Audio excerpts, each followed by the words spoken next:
모두 자리에 앉아주시기 바랍니다. 지금부터 5G 및 미래전파 측정이라는 주제로 국내의 전문가를 이 자리에 모시고 국제 워크숍을 진행하고자 합니다. 워크숍 시작에 앞서 이 자리를 빛내주시기 위해 참석해주신 과학기술정보통신부 조경식 제2차관님의 축사 말씀이 있겠습니다.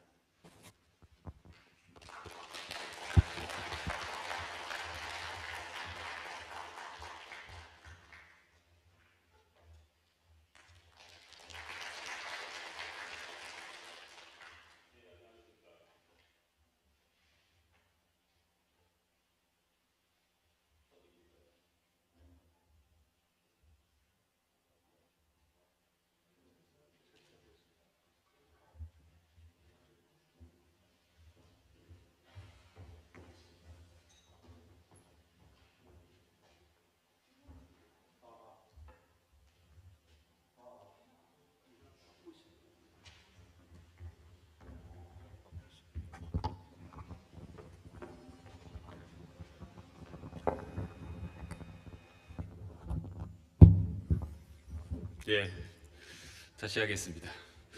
안녕하십니까. 과학기술정보통신부 차관 조경식입니다. 먼저 오늘 5G 및 미래전파 측정 워크숍 개최를 진심으로 축하드리며 뜻깊은 자리에서 특히 여기 나주에서 여러분을 만나뵙게 돼서 기쁘게 생각합니다. 그리고 바쁘신 중에도 자리를 함께 해주신 우리 박성욱 한국전자파 회장님, 김영래 정보통신 시험기관 협회장님, 그리고 여러 기관장님들, 그리고 온라인으로 멀리 해외에서 참여하고 계신 여러 전문가분들을 비롯한 분들에게 진심으로 감사 말씀드리고 환영의 말씀드립니다. 여러분도 알다시피 다가올 디지털 대전환 시대는 고도화된 전파통신 네트워크가 무엇보다 중요한 핵심 인프라가 될 것으로 생각합니다.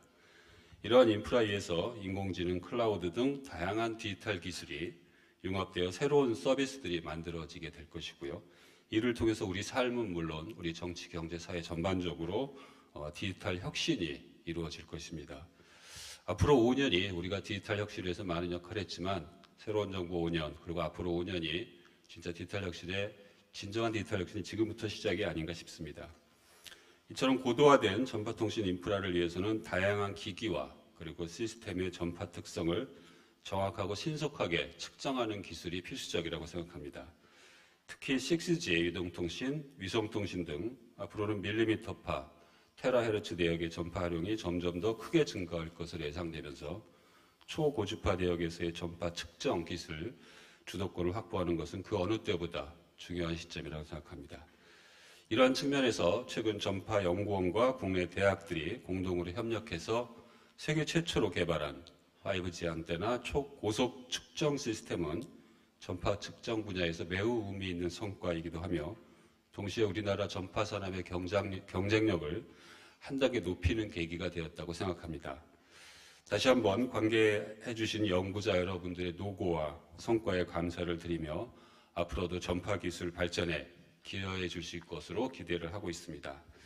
아울러 오늘 워크숍에 참석해 주신 모든 전문가분들께서도 미래 전파에 대한 신기술 개발과 전파산업 경쟁력 강화, 더 나아가서 우리나라 ICT 산업 발전에 큰 역할을 해주실 것을 당부드립니다.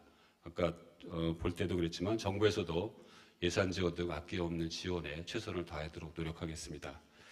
끝으로 오늘 워크숍에 참석하신 모든 분들께 유익하고 뜻깊은 시간이 되시기를 바라며 행사를 준비하신 관계자 여러분께서도 깊은 감사 말씀드립니다. 점점 따뜻해지고 있습니다. 건강하시고 좋은 봄 맞이하시기 바랍니다. 감사합니다.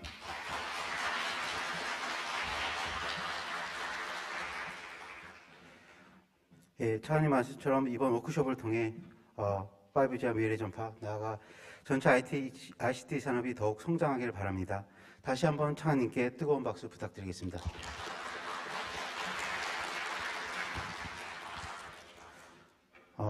그 다음 일정으로는 첫 번째 세션 좌장이신 오순수 교수님께 진행을 부탁드리고 첫 번째 발표를 들어보는 시간을 갖도록 하겠습니다. 예, 감사합니다. 네, 안녕하십니까. 첫 번째 섹션에 좌장을 맡은 조선대학교 오순수입니다. 반갑습니다. 저희가 오늘 준비하면서 첫 번째 섹션에서는 이제 3개 발표를 준비했습니다. 가장 이슈가 많은 주제를 준비했으니까 잘 경청하시고, 그다음에 경청해 주시면 고맙고요. 그다음에 발표는 20분인데 그 중에서 15분 정도 발표하고 5분은 질의응답을 하겠습니다. 그래서 인터넷으로도 질의응답을 할 수 있으니까 많은 참석을 바라고요. 첫 번째 섹션의 첫 번째 발표는 광주과학기술원 지스트의 김광욱 교수님입니다. Development of 5G Antenna Rapid Measurement System에 대해서 발표하실 겁니다. 예, 큰 박수를 부탁드립니다.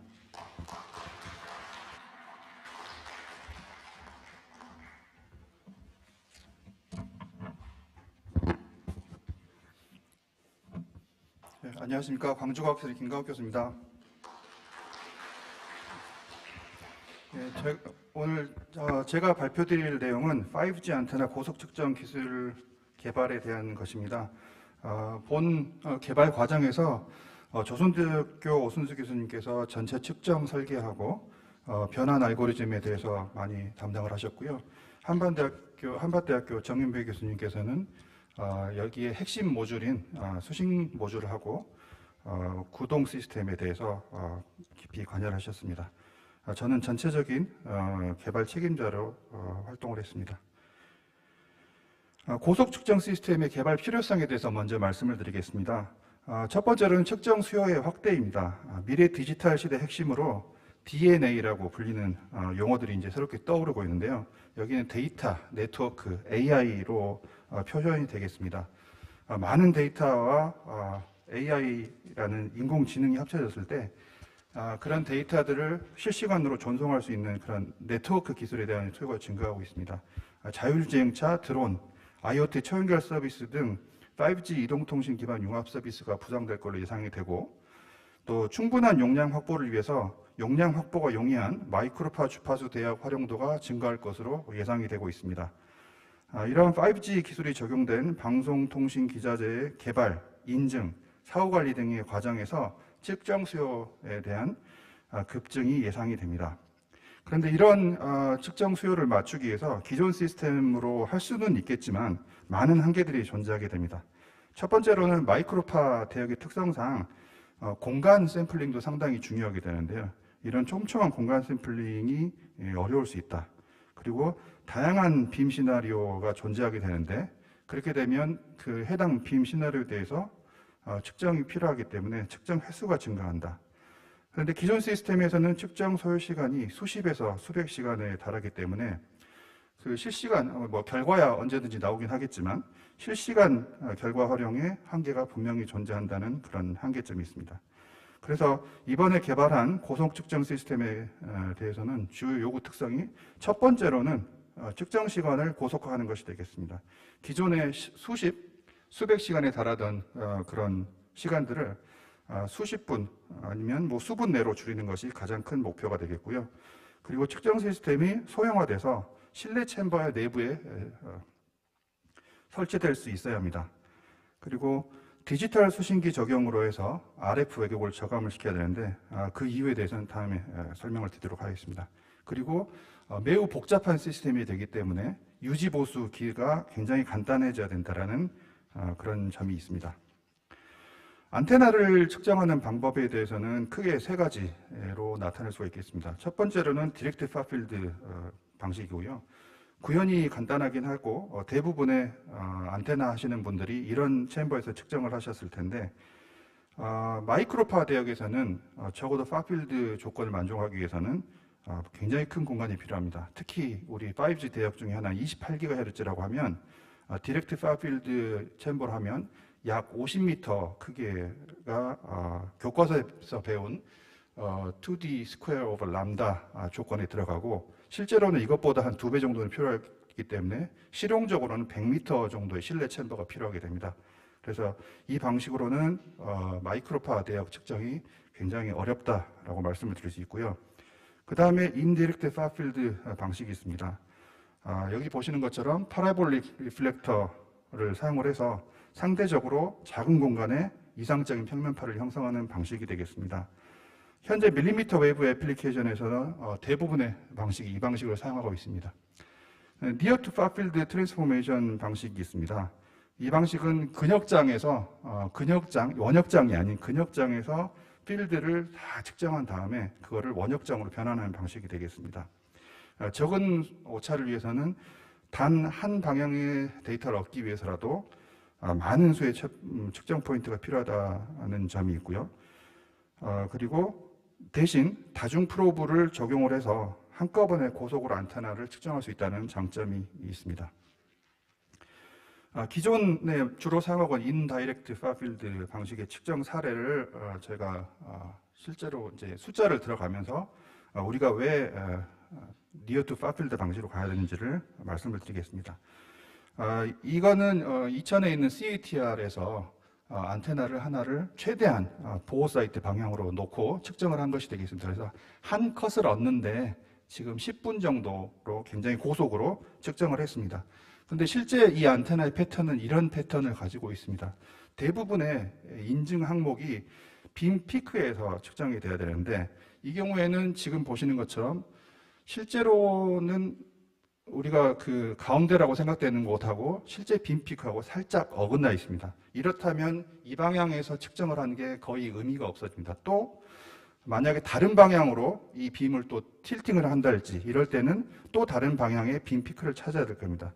그래서 어쩔 수 없이 모든 방향을 다 단일 한 컷이 아니고 모든 방향을 다 측정을 해야 되는데 그렇게 되면 반구를 측정하는 데 있어서 180도 곱하기 VH4를 측정하고 10분씩 하면 20시간이 걸리게 됩니다. 이 경우에 있어서 굉장히 고속으로 측정했음에도 불구하고 20시간이 걸리기 때문에 실시간적인 피드백을 받을 수는 없는 내용이 되겠습니다. 그래서 저희는 이 3년 과제를 통해서 다음과 같이 3단계에 걸친 기술을 개발을 진행을 했습니다. 첫 번째 해에는 3.5GHz 대역에 대해서 단일아크 고밀도 프로브 배열을 59개를 적용을 해서 했고 2000년도에 가서는 이중 아크 프로브로 16개씩 해서 두 대역을 3.5기가 대역과 28GHz 대역 실제로 커버할 수 있는 영역은 3에서 40기가가 되겠습니다. 3차년도는 28GHz 대역에 신기술을 적용하기 위해서 28GHz 대역만 커버를 하는 그런 시스템이 되겠습니다. 첫 번째 1차년도 시스템은 주로 이제 파일럿 시스템이라고 우리가 부르고 있습니다. 상용 계측 장비 기반의 측정이고 그리고 RF 케이블과 스위치를 통한 아날로그 신호가 전달이 되게 됐습니다. 측정 항목은 동일하게 서리드 방사 패턴과 이득이고 시간은 한 54분 정도가 걸렸습니다. 2차년도에는 역시 상용 측정 장치 기반이고 RF 케이블 및 스위치를 통한 아날로그 신호를 전달을 했습니다. 이 2차년도에는 약 24분 정도가 걸리기 때문에 이 정도면 만족스럽진 않지만 그래도 실시간 지원이 가능할 걸로 예상이 됩니다. 3차년도 시스템은 2차년도, 1, 2차년도 시스템과는 좀 차원이 다르다라고 말씀을 드릴 수가 있겠는데요. 기존 장비들이 상용 계측기 기반의 수신이었다면 3차년도에서는 자체 개발한 능동 수신 모듈을 기반으로 측정을 시작을 합니다. 그리고 모듈 단에서 디지털 변환을 하고 그 모듈 간의 통신을 통해서 그 신호를 전달하도록 되어 있었기 때문에 RF 단에서 생기는 RF 연결 과정에서 생기는 그런 왜곡을 최소화할 수가 있습니다. 파일럿 시스템인 1차년도 시스템입니다. 2019년 시스템이고요. 전체적인 모양을 보여드리고 있습니다. 기존의 이천의 전파 인증 시험 인증센터에 있는 전기동의 측정 설치된 모습을 보여드리고 있습니다. 이 시스템을 위해서는 저희가 우리 연구에 참여한 학생들이 하나하나 프로브를 캘리브레이션을 하고 또 제대로 동작하는지 확인을 하고 저렇게 들어가면서 다 설치를 한 그런 장면이 되겠습니다. 그리고 여기 보시는 거는 이 프로브들이 59개의 프로브들이 연결된 모습을 보여드리고 있고요.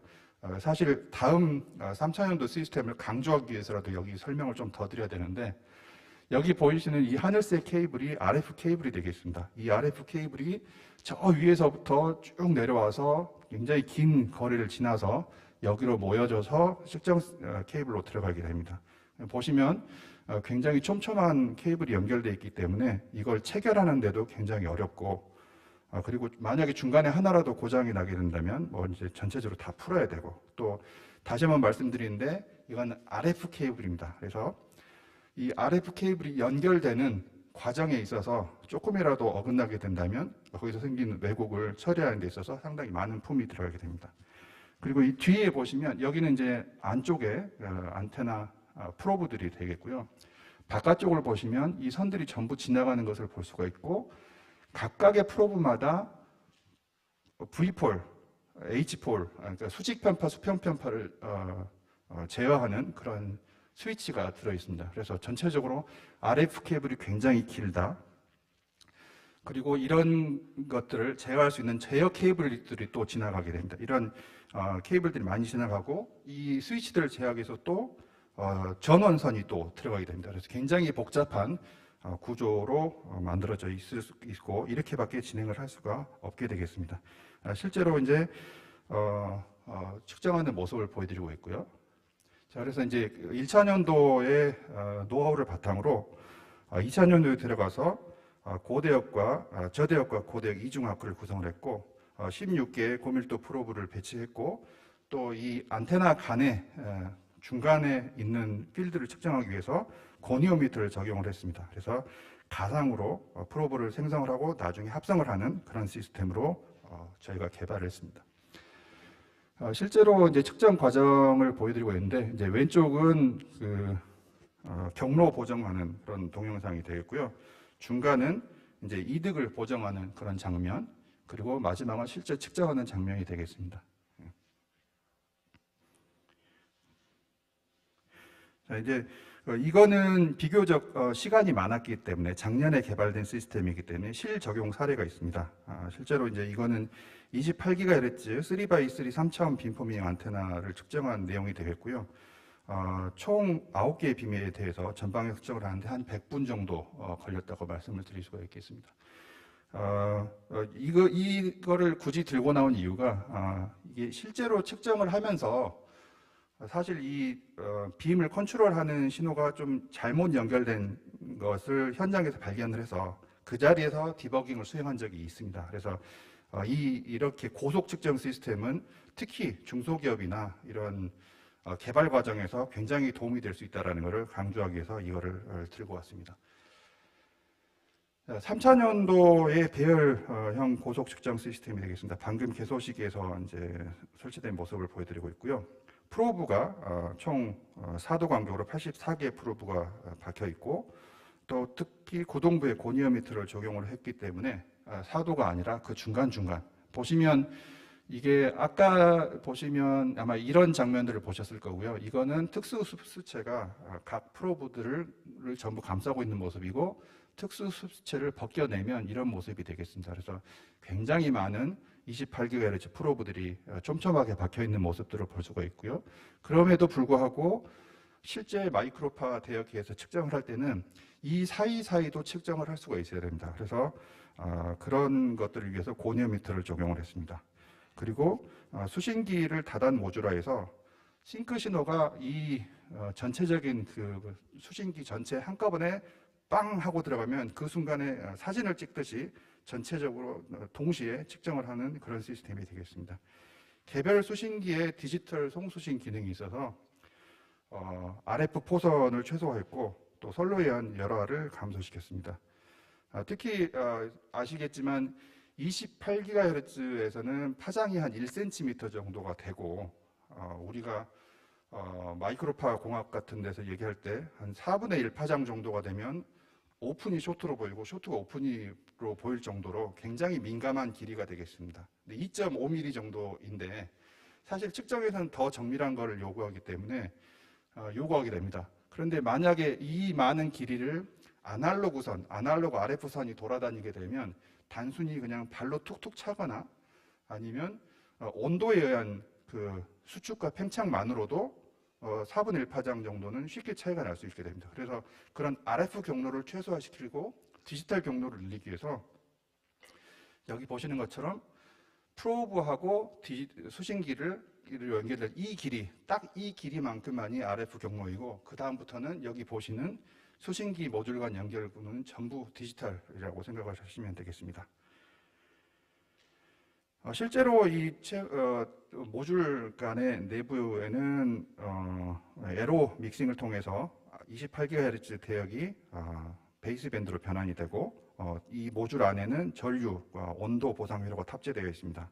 그리고 신호 분석기들, 계측기들이 이 안에 들어가 있기 때문에 따로 계측기가 불필요하게 되겠습니다. 그리고 수신기마다 FPGA가 탑재가 되어 있어서 디지털로 변환이 되고요. 그리고 제어 신호에서 데이터가 순차적으로 수집이 되고 중앙 컴퓨터로 전송이 되는 그런 방식이 되겠습니다. 수신기 간 모듈 연결 구조입니다. 프로브 수신기 간에 1차형으로 되어 있고 V4, H4도 같이 수신할 수 있도록 되어 있습니다. 그리고 동시에 가는 싱크 신호에서 동시 측정을 하고 그 모듈에서 디지털화 되도록 되어 있고, 모듈별 통신 기능에서 데이터를 수집을 하게 되었습니다. 그리고 4개에서 8개로 구성이 된 슈퍼 모듈이 구성이 돼서 전원과 기존 신호를 분배해주는 그런 구조가 되어 있습니다.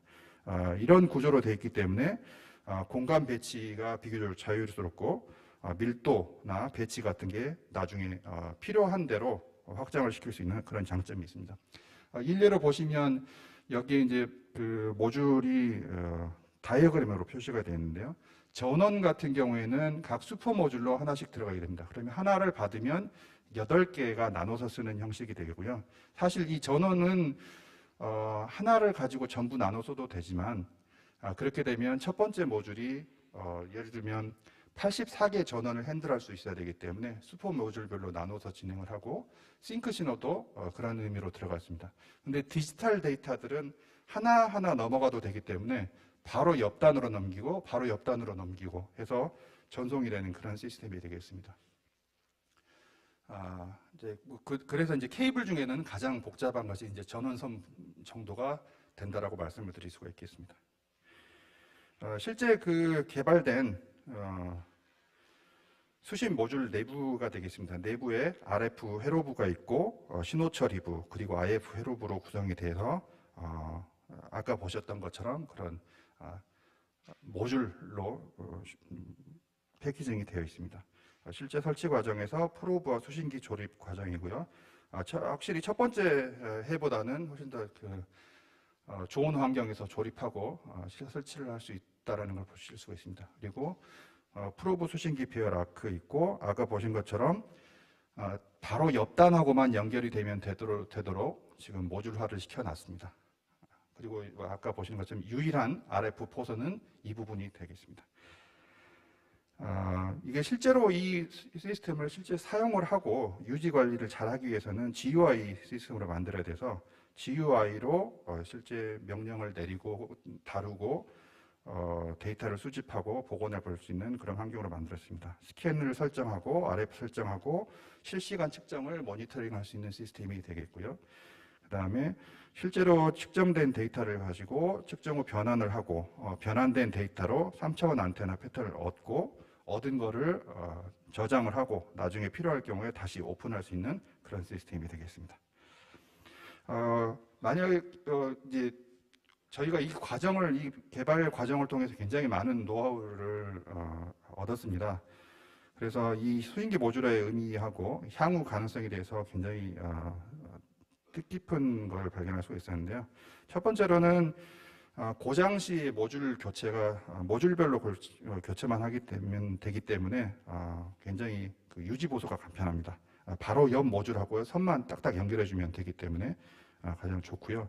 수신단이 디지털화 되어 있어서 RF 케이블에 의한 RF 신호 로스나 왜곡이 없습니다. 그리고 케이블이 굉장히 길게 돌아다니는 그런 케이블이 없기 때문에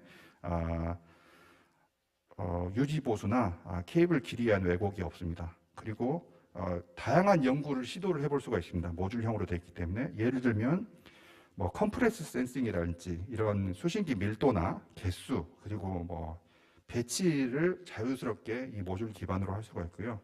또 이 모듈별로 업그레이드를 할 수가 있다면 디지털 기능을 추가를 해서 뭐 다른 기능까지 추가를 할 수 있는 그런 장점이 있겠습니다. 예, 이상 발표를 마치겠습니다. 예, 감사합니다. 예, 고속 측정 시스템 관련돼서 고생을 많이 하셨는데요. 뭐 질문 있으면 좀 하시기 바랍니다.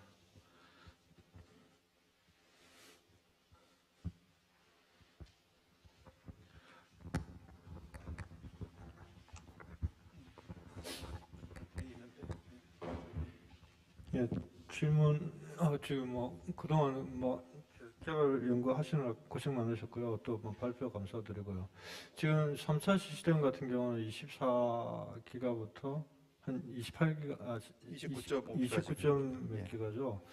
향후에 이제 뭐 6G도 대비해야 될 것 같고, 또 이걸 거기에 대해서 어떤 연구가 더 필요한지, 지금 현재 어떤 수신 모듈, 수신기 프로브 일체 모듈로 그게 적용하려면 이제 상당히 또 어려운 어떤 그 난관이 있을 것 같은데, 그런 거에 대한 어떤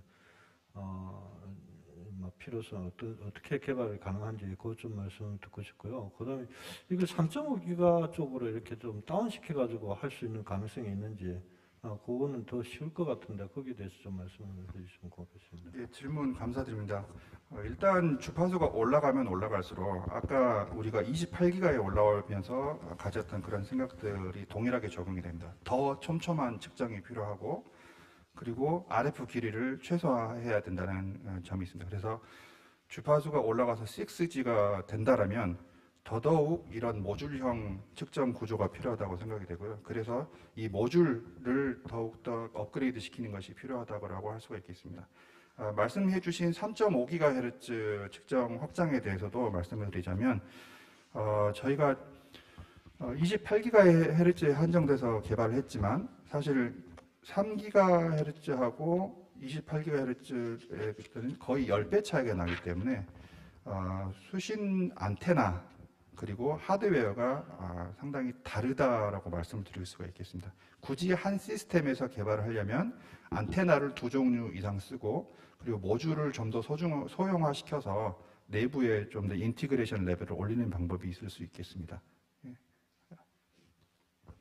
네, 덧붙이면 기술적으로는 가능합니다. 오히려 단가라든지 이런 게 더 용이하기 때문에 시스템 전체적으로는 단가가 내려갈 거로 예상합니다. 예, 또 주제 경력 있으실까요? 없으면 시간 관계상 여기서 마치고요. 김광현 교수님께 큰 박수를 부탁드립니다. 감사합니다. 네. 네, 두 번째 발표는 국립전파연구원 전파시험인증센터의 박정규 과장님입니다. 박정규 과장님께서는 Measurement and Analysis for Near Field of 5G millimeter wave에 대해서 발표하시겠습니다. 큰 박수를 부탁드립니다.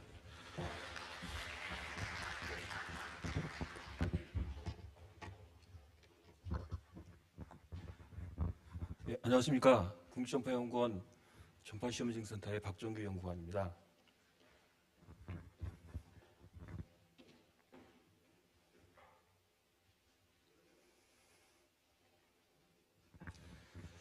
예, 제가 오늘 말씀드릴 부분은 저희들은 지금 그 전파 전달 특성에 대해서 굉장히 관심이 많습니다. 그래서 국립전파연구원이니까 아마 그 전파가 어떻게 전달되는지 뭐 이런 부분인데, 특히 저희들 같은 경우는 그 니어필드에서의 어떤 그 데이터들, 그다음에 그 특성들, 이것들이 상당히 제대로 측정된 어떤 결과가 없는 거로 알고 있어서 저희 전파시험인증센터에서는 여기에 대해서 관심이 있어서 지금 현재 연구하고 있는 내용들을 말씀드립니다. 그래서 그 전파시험인증센터에서는 아마 그 전파를 9kHz부터 500기가까지는 측정할 수 있는 그 시스템이 있습니다. 그래서 야외 시험장하고 실내에서 측정할 수 있는 이런 그런 시설입니다. 그래서 그 전파의 어떤 전달 특성을 보자면은 뭐 다들 아시는 얘기지만 이제 파필드 영역에서 대부분 다 보면 모든 그 전파 특성의 측정이라든지 이런 부분들은 파필드에서 이루어지거든요. 근데 그거는 어떤 그동안에 다 해왔던 그 얘기이긴 하지만은 그 니어필드에서의 어떤 측정 데이터라든지 이런 것들이 좀 부족한 것 같습니다. 그래서 저희들이 그거를 찾고 있는데, 그 파필드 영역은 저렇게 주어지고 니어필드 영역은 아마 이건 이론적으로 다 이제 구성됐지만 실제로 우리가 이 영역에서 어떤 특성을 가느냐 그 부분에서 직접 측정하는 측정 데이터고요. 그것도 나온 이제 결과입니다.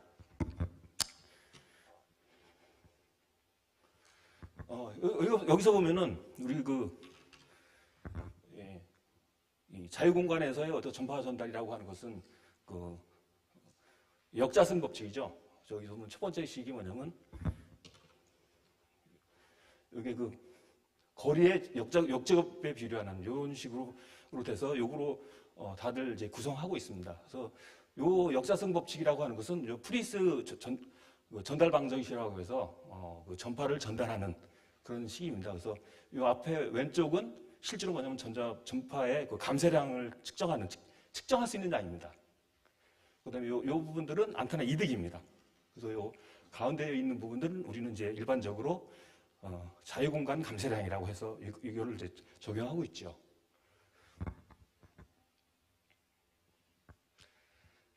저희들 같은 경우는 지금 이게 이제 요 시스템이 이제 이천에 있긴 한데 이천에 이게 18기가에서부터 500기가까지 측정할 수 있습니다. 그래서 지금 현재 이 시스템을 이용해서 저희들이 측정을 하고 있는데 이번 주제가 5G 28기가 대역인데 그 관련된 측정된 결과를 가지고 좀 말씀드리겠습니다. 저희들은 여기서 말씀드리는 건 이제 20기가와 30기가 측정했던 그 결과입니다. 그 안테나 같은 경우는 두 종류를 그 안테나 이득이 19.15, 그러니까 20기가에서는 19.15dB인 그 아이덴티컬 안테나 두 개를 사용했고요. 30기가에서는 이렇게 하면은 그 18.97dB가 되는 안테나를 사용했습니다. 그러다 보니까 이 안테나의 그 맥시멈 디멘션이 이건 5.6cm, 그다음에 첫 번째 거는 7.1cm 이렇게 돼서 파필드 영역이 이런 식으로 주어지게 되어 있습니다. 그래서 실제로 측정했습니다. 그래서 우리가 아마 1mm부터 저희들이 아까 이 시스템이 30 마이크로메타의 그 어떤 그 분해능으로 측정할 수가 있습니다. 그래서 1mm부터 그다음에 1.4m까지 1mm 단위로 한 30기가에 대해서는 이제 10분의 1 파장이죠. 10분의 1 파장씩 해서 계속 측정을 했습니다. 그리고 20기가 같은 경우는 1.5mm 해서 그 1m까지 그걸 일일이 다 측정했습니다. 그래서 나왔던 결과를 있습니다. 그래서 여기 보면은 이게 그 파필드에서는 니어필드에서는 특히 니어필드에서는 두 가지 영역으로 나눠지거든요. 여기서 보면 요 프레즈넬 영역이라고 하는 요 영역이 있고 그다음에 리액티브 영역이 있어서 아주 가까운 거리죠. 우리가 아주 가까운 거리에서 있는 건데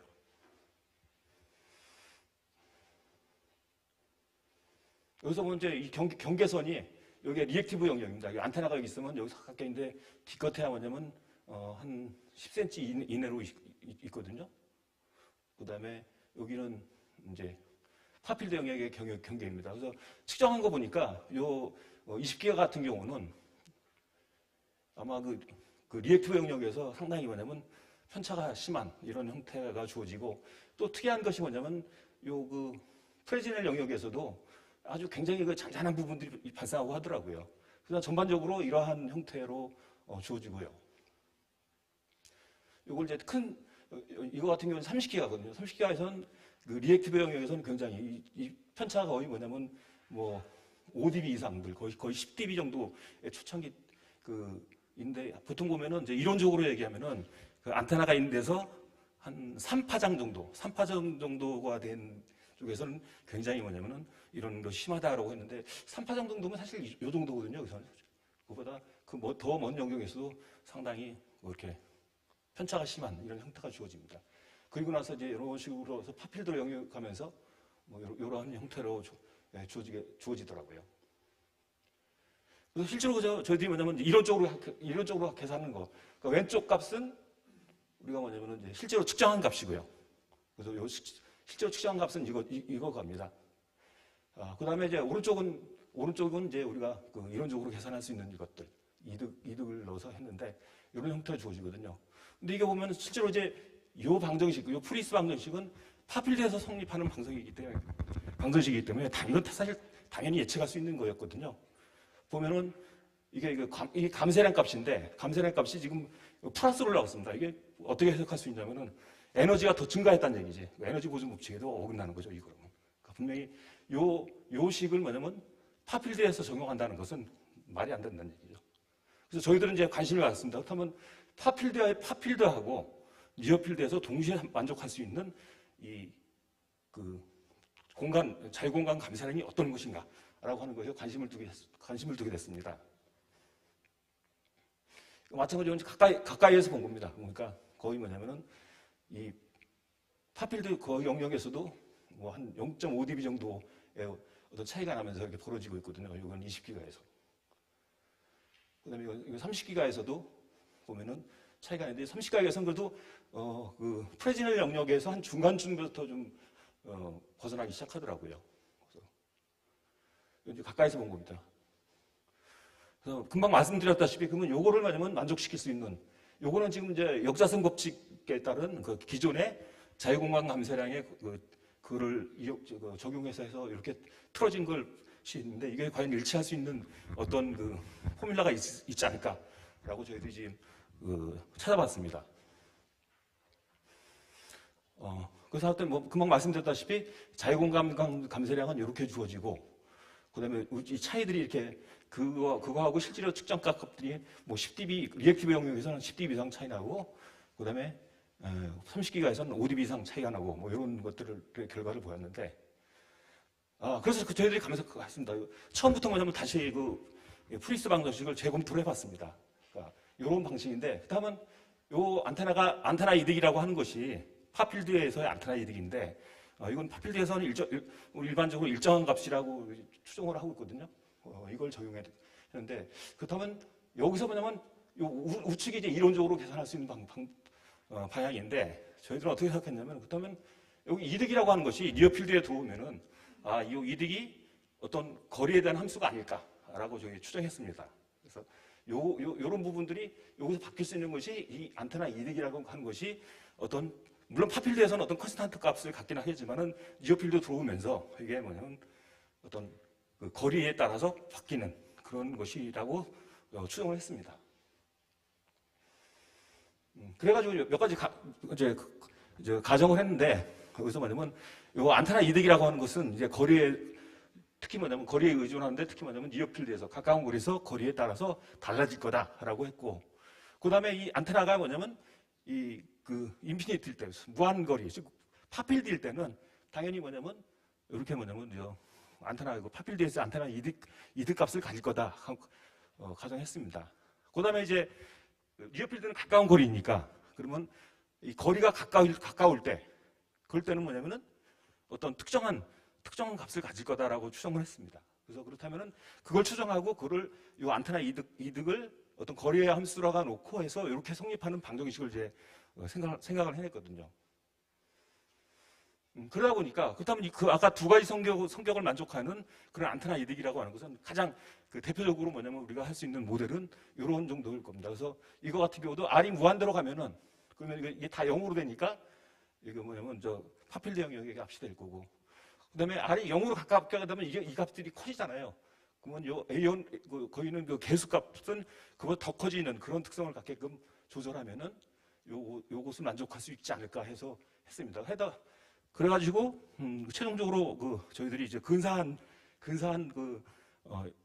요 방정식은 이렇게 주어졌습니다. 그래서 자유공간 감사량이 4파이 R분의 람다 이 제곱이 아니라 플러스 요게 더해지는데 단 요 A1과 A2는 어떤 우리가 실험적으로 해서 결정할 그런 개수인 거죠.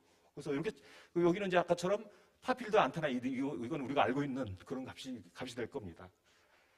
그래서 저희도 측정해가지고 해봤습니다. 그래서 이런 것들은 어떤 커렉션 팩터로 해서 우리 주어졌고요. 그다음에 자유공간 감세량은 아까처럼 애초에 이론에는 이거 있었지만 우리는 이걸 추가를 했습니다. 추가를 해가지고 그래서 측정을 해서 그걸 커렉션을 해봤더니 요것은 뭐냐면 아까 역자성 법칙만 했던 것인데 우리가 이제 커렉션을 했던 요 값들을 했더니 여기까지 우리가 그 리액티브 영역에서 거의 여기까지도 다 잘 일치하는 거로 봤습니다. 그래서 물론 여기서 요 상수값은 이렇게 저희들이 뭐냐면 계산해가지고 나온 거거든요. 계산해서 이렇게 요 값들을 적용했더니 애초에 뭐냐면 그 이론적인 값들도 니어필드 즉 뭐냐면 프레지넬 영역에서는 뭐 당연히 잘 일치하고 그다음에 리액티브 영역에서조차도 이렇게 잘 일치하는 거로 이 시각에서는 보여졌고요. 그다음에 30가에서 마찬가지입니다. 30가에서도 아까 이렇게 그 역자선 법칙은 이렇게 많이 벌어졌는데 30가에서도 여기까지도 잘 일치하는 이런 그 결과를 봤습니다. 그래서 저희들 보면은 이제 그러면은 자유공간 감소량 그러면서 파필드와 니어필드를 다 아우르는 물론 이제 그 리액티브 영역 그 안테나에서 너무너무 가까운 그 영역에서는 이제 벗어나긴 하지만 그 리어필드의 일부 영역 한 반 정도 영역에서도 성립할 수 있는 그런 자유공간 감소량 값은 이렇게 정의하면 되지 않을까라고 해서 저희들이 이제 제안하는 얘기입니다. 그래서 뭐 만약에 이런 것을 자유공간 감소량으로 한다면은 우리가 그 무선 링크를 계산할 적에 그 전에는 파필드에서의 어떤 무선 링크에서 역자선 법칙만 적용했는데 이제 니어필드에서도 뭐 이걸 적용하면 되지 않나라고 저희들은 생각하고 있습니다.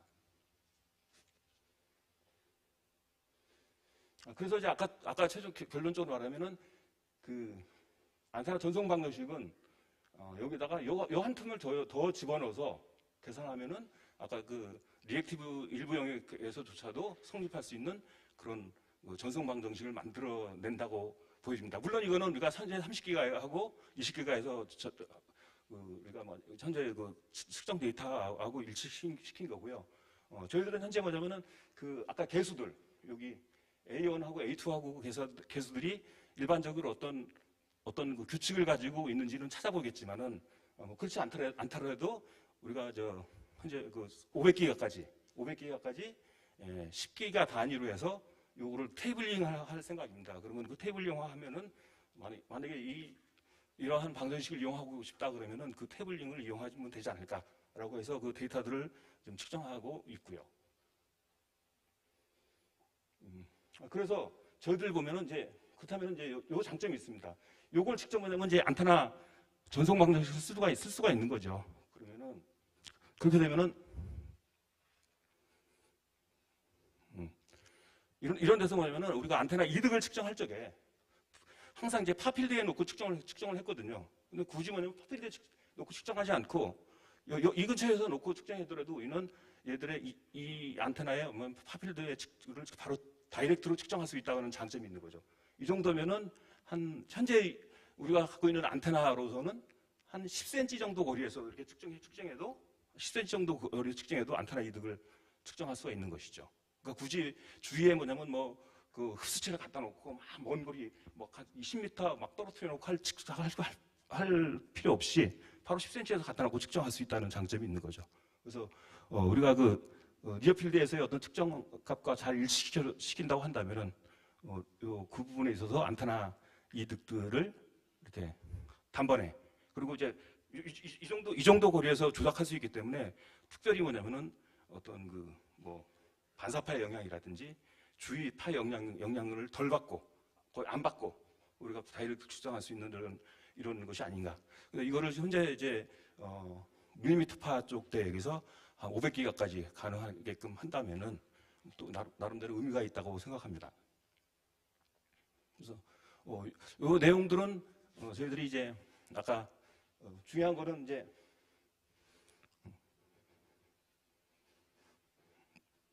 여기서 요 개수들을 이제 결정하는 거거든요. 이 개수를 결정하는 건 일단은 이건 다 실험적인 경험치로 해야 되기 때문에 현재 저희들 10기가 단위로 계속적으로 500기가까지 이런 그 개수들을 차단할 계획이고 500기가까지 개수를 차단하면서 그 앞에 있는 A1의 개수, 그다음에 A2의 개수, 이 애들이 어떤 규칙성을 가지고 있다면은 그 규칙성에서 어떤 그냥 테이블링을 하지 않더라도 이 주파수에서는 그 개수를 사용하면 되겠다라고 하는 것들을 저희들은 이제 찾아내는 것이 지금 저희들의 어떤 과제라고 생각합니다.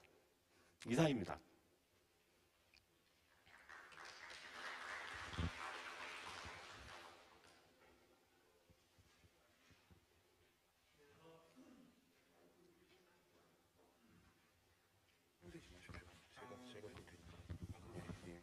예.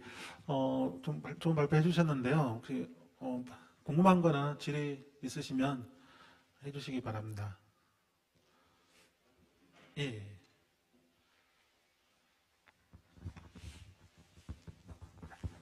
예, 발표 잘 들었습니다.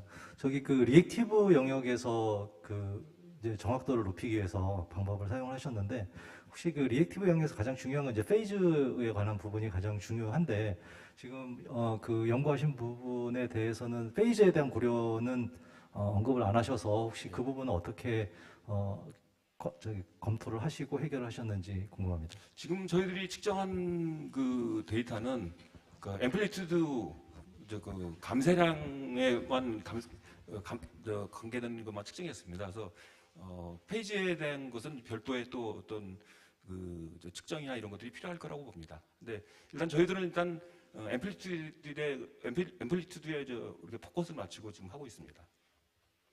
네. 또 어디 네, 저기 질문이 많았네요. 관심이 많으신가 봅니다.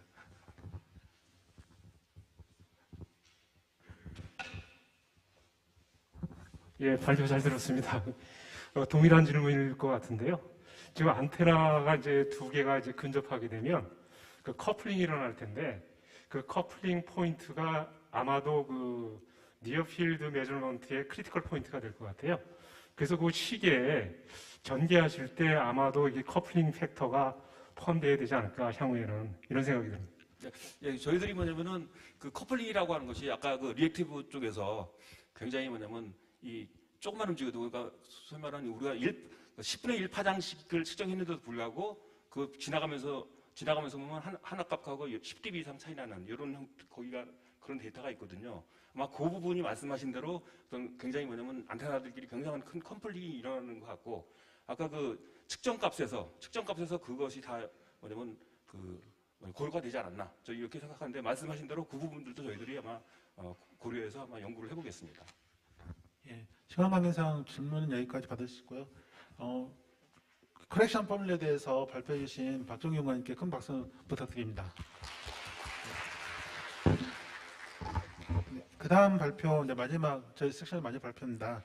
5G 글로벌 마켓 트렌드 앤 오퍼튜니티에 대해서 삼성전자의 이동우 프로님이시라고 이동우 박사님께서 발표하시겠습니다. 예. 안녕하십니까, 삼성전자 이동우입니다. 국립전파연구원의 그 5G 안테나 고속 측정 시스템 오픈을 축하드리고요. 이 뜻깊은 자리에 저희 삼성전자를 초대해 주셔서 진심으로 감사드립니다. 오늘 저는 5G 이동통신 산업 발전 방향에 대해서 간략히 소개해 드리도록 하겠습니다. 네, 처음으로는 글로벌 5G 마켓 트렌드를 좀 간략히 좀 살펴보도록 하겠습니다. 제 왼쪽 위에서 보시는 것처럼 지금 현재 5G는 78개국 200여 이동통신사가 5G 상용 서비스를 런치하였습니다. 그다음 가운데 보시는 것처럼 현재 대략 5.2억 명의 5G 상용 가입자 수가 있는 상태고요. 보시는 것처럼 대략 8.3억 개의 상용 단말이 출시된 상황입니다. 이건 스마트폰과 태블릿, CP, 동글 등을 이제 포함한 숫자고요. 또한 현재 단순하게 200개 사업자가 상용 서비스를 하긴 하지만 왼쪽 밑에 보시는 것처럼 가장 머저리티가 되는 이 미드밴드 대역 1.8에서 3.7기가 대역에 대해서는 250여 개 사업자가 실제 상용을 이미 오픈했거나 아니면 투자를 진행하거나 트라이얼을 진행하고 있는 상황입니다. 그 다음으로 저희가 지금 금일 많이 언급됐던 하이밴드 밀리미터 웨이브 28기가 대역에 대해서는 160여 개 사업자가 마찬가지로 상용을 했거나 현재 투자, 그 다음에 트라이얼을 진행 중입니다. 미주 지역을 기준으로 로우밴드 대역에서도 5G 서비스에 대한 연구가 진행되고 상용이 활발하게 상용화가 이루어지고 있는 상황입니다. 저희가 좀 관심 있게 볼 만한 표가 이건데요. 이거는 특정 그 3G나 4G 이런 상용 시스템을 런치하고 나서 10억 명의 가입자를 달성하는 데 걸린 시간을 측정한 겁니다. 3G의 경우에는 대략 10년의 기간이 소요가 됐고요. 4G는 3G에 비해 매우 빠르다라고 평가되었는데 약 6년의 시간이 소요됐습니다. 5G는 이제 올해를 기점으로 10억 명의 가입자를 달성할 것으로 예상되는데요. LTE보다 2배 정도 빠른 3년 만에 10억 명의 가입자를 달성할 것으로 예상됩니다.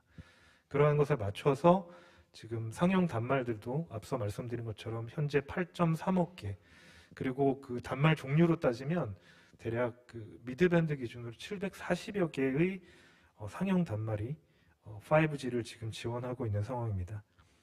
가입자 수 증가를 조금 더 상세하게 살펴보시면 일단 이동통신 사업자가 LTE 시절에 이게 밑에 선이 이제 LTE에서의 1년, 2년, 3년 차 때의 이동통신 사업자 수인데요. 표에서 보시는 것처럼 약 3년에 걸쳐서 대략 100여 개의 사업자가 5G 서비스를 진행했는데, LTE 서비스를 진행했는데 5G의 경우에는 거의 2배에 달하는 3년차 때 거의 200여 개의 이동통신 사업자가 상용 서비스를 제공하고 있습니다. 그리고 앞서 말씀드렸던 상용망에서의 5G 이동통신 가입자 수는 4G에 비해서 매우 가파른 속도로 증가를 하고요. 3년차 때 대략 10억 명, 5년차 때 20억 명 이상의 상용 가입자 수를 달성할 것으로 예상됩니다. 주요 3개국, 한국, 미국, 일본에서의 5G 상용화 현황을 간략히 리뷰하도록 하겠습니다. 일단 대한민국인데요. 잘 아시는 것처럼 대한민국은 명실상부한 5G 세계 최고 강국입니다. 19년 4월 달에 세계 최초로 5G 상용 서비스를 런치를 했고요. 그 이후로 현재 인구 대비 대략 40%의 인구가 현재 5G 서비스를 이용하는 것으로 지금 통계가 나왔습니다. 보시면 대략 2천만 명의 가입자가 있는 걸로 추정되고 있고요. 그 다음에 전 국민에 대해서 어느 정도의 인구의 5G 서비스가 가능한가를 나타내는 포퓰레이션 커버리지 관점에서 이미 98%에 도달해서 이 또한 세계 최고 수준으로 보시면 될 것 같습니다. 그 다음에 아직 사실은 이제 4G 가입자가 5G 가입자보다는 좀 많긴 합니다. 지금 현재 4,800만 명 정도가 되는데요. LTE는 그에 반해 5G는 2천만 명 정도긴 한데, 그렇지만 전체 트래픽 사용량을 보면 5G 트래픽 사용량이 4G에 비해서 거의 2배 수준으로 많은 데이터가 이미 5G를 통해 사용되고 있습니다. 또한 개인들이 사용하는 그 한 달 데이터 소비량 관점에서 봐도 4G가 대략 8.4기가, 5G가 대략 26기가로 3배에 달하는 수준으로 보실 수 있습니다. 조금 더 자세히 살펴보시면 기본적으로 이제 이게 왼쪽의 그래프가 전체 전국의 데이터 트래픽 사용량으로 보시면 될 것 같은데요. LTE가 처음 소개되고 나서 가파르게 상승을 합니다. 그다음 14년 8월경에 LTE 무제한 요금제가 도입이 됐고요. 이걸 기점으로 해서 또 계속해서 상승을 하다가 19년 4월에 5G 상용 서비스가 본격적으로 런치를 했습니다. 그 이후에 전체 데이터 트래픽 양의 많은 양을 5G가 계속해서 커버를 하고 있고요. 앞서 보셨던 것처럼 전체 대략 812 페타바이트 중에 대략 64%가 5G 트래픽으로 저희가 분류할 수 있습니다. 말씀드린 것처럼 대략 3.1배의 개인별 월간 사용량을 보실 수가 있고요. 특별히 무제한 요금제를 사용하는 사용자들의 데이터 사용량을 비교해 보았을 때도 4G보다 5G가 대략 1.5배 많은 데이터를 사용하고 있는 것으로 집계가 되었습니다. 이와 같은 대한민국의 빠른 5G 상용화 런치에는 정부의 역할이 매우 컸는데요. 지금 저희가 추정하기로는 21년 말 기준으로 각 통신 3사가 대략 그 6만에서 7만 개의 기지국사를 설치한 것으로 추정되고, 올해 말까지 각 통신사별로 약 12만 개의 사이트에 5G 기지국 사이트를 설치할 것으로 예상됩니다.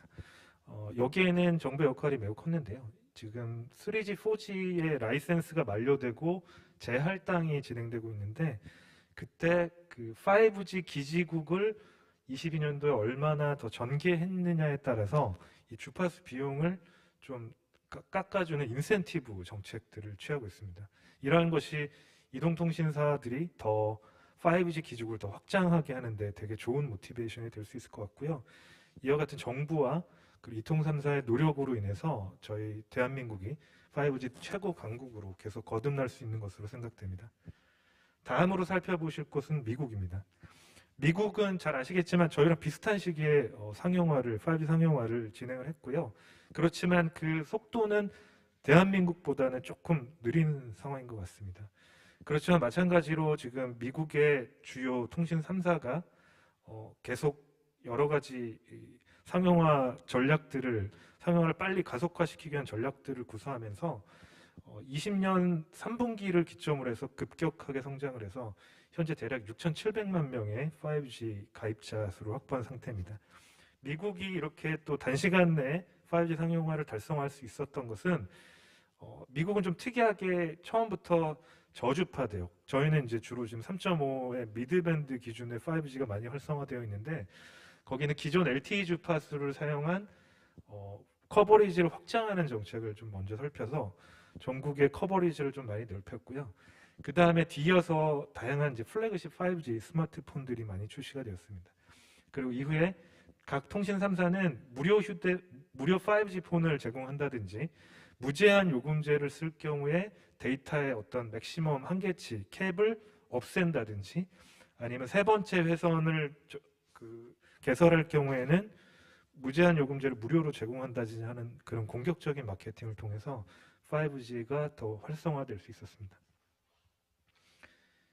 미국의 현재 추세는 아까 말씀드린 것처럼 처음에는 저주파 대역을 기준으로 5G를 했다가 이제 작년 21년도부터 미드밴드, 저희가 보통 말하는 3.5기가 대역, 이제 미국에서 C밴드로 많이 불리는데요. C밴드 대역에 대해서 이제 그 상용망 사이트를 계속 확장해 나가고 있습니다. 작년 말 기준으로 대략 1억 명을 커버할 수 있는 5G 사이트를 개설하였고요. 지금 보시는 거는 미국의 가입자 수 기준 1등 통신사인 버라이즌 기준의 자료를 설명드립니다. 대략 1억 명 기준의 커버리지를 확보하고 올해 기준으로 약 1.75억 명, 그 다음에 궁극적으로 24년도에 대략 2.5억 명의 인구를 커버할 수 있는 5G 커버리지를 확보하려고 노력하고 있습니다. 그 다음에 국내와는 조금 다른 하나의 어플리케이션이 있는데요. 그게 바로 FWA, 픽스트 와이어리스 서비스입니다. 그것은 뭐냐 하면 저희는 대부분의 어떤 가정에서 쓰는 인터넷이나 브로드밴드를 유선망, 옵틱 케이블 그런 기반의 서비스들, 파이버를 이용해서 많이 하는데 미국 같은 데는 그런 유선 설치가 좀 용이하지 않은 영역들이 있거든요. 그런 지역에 그 LTE나 3.5기가, 그 다음에 좀 궁극적으로는 28기가 대역의 초고주파 대역을 이용해서 거의 파이버-라이크한 속도를 제공하는 FWA 그런 어플리케이션이 되게 활성화가 되어 있습니다. 그래서 25년 기준으로 대략 그 시장이 5천만 가구가 될 것이라고 예상하고 있고, 현재 이제 버라이즌 기준으로는 현재 22만 3천 명 정도의 유료 가입자를 확보한 상태인데, 조금 특이할 만한 거는 요 밑에 그래프가 좀 보시기 어렵겠지만 이제 붉은색이 이제 신규 가입자 중에 유선망을 이용한 신규 가입자고요. 위에 요 회색이 무선망, 픽스드 와이어리스를 기반으로 한 인터넷 서비스를 한 가입자인데 21년 4분기를 기점으로 해서 유선망을 이용한 인터넷 가입자보다 무선망을 이용한 인터넷 가입자 수가 더 많아지고 있는 그런 상황입니다. 다음으로는 일본을 좀 살펴보도록 하겠습니다. 일본은 사실 한국, 미국에 비해서 5G 상용화랑 주파수 분배가 좀 늦었습니다. 그래서 20년 3월, 한국, 미국보다 약 1년 정도 뒤진 20년 3월부터 5G 상용화를 시작을 했는데요. 원래 처음에 계획은 20년부터 24년까지 이렇게 5G 기지 국사를 점진적으로 늘리려는 계획을 갖고 있었는데 정부에서 적극적으로 이 5G 활성화를 요청하고 여러 가지 정책적인 지원들을 하여서 이 모든 계획을 되게 빠르게 지금 3년 만에 앞당겨서 21년, 22년 기준으로 원래 최초에 24년에 달성하려고 했던 목표를 조기 달성하거나 초과 달성하고 있는 그런 상황입니다. 매우 빠른 속도로 가속화가 되고, 그 다음에 다양한 그 요금제, 5G 저가 요금제 정책 등을 통해서 21년 3월 가입자가 대략 900만 명이었는데 현재 21년 말 기준으로는 그의 거의 2배가 좀 넘는 2,100만 명의 가입자를 확보한 상태고요. 그 다음에 전 인구의 30% 정도를 커버하던 population coverage를 23년도까지 90%까지 올리려는 계획으로 매우 빠른 5G 상용화가 진행되고 있습니다.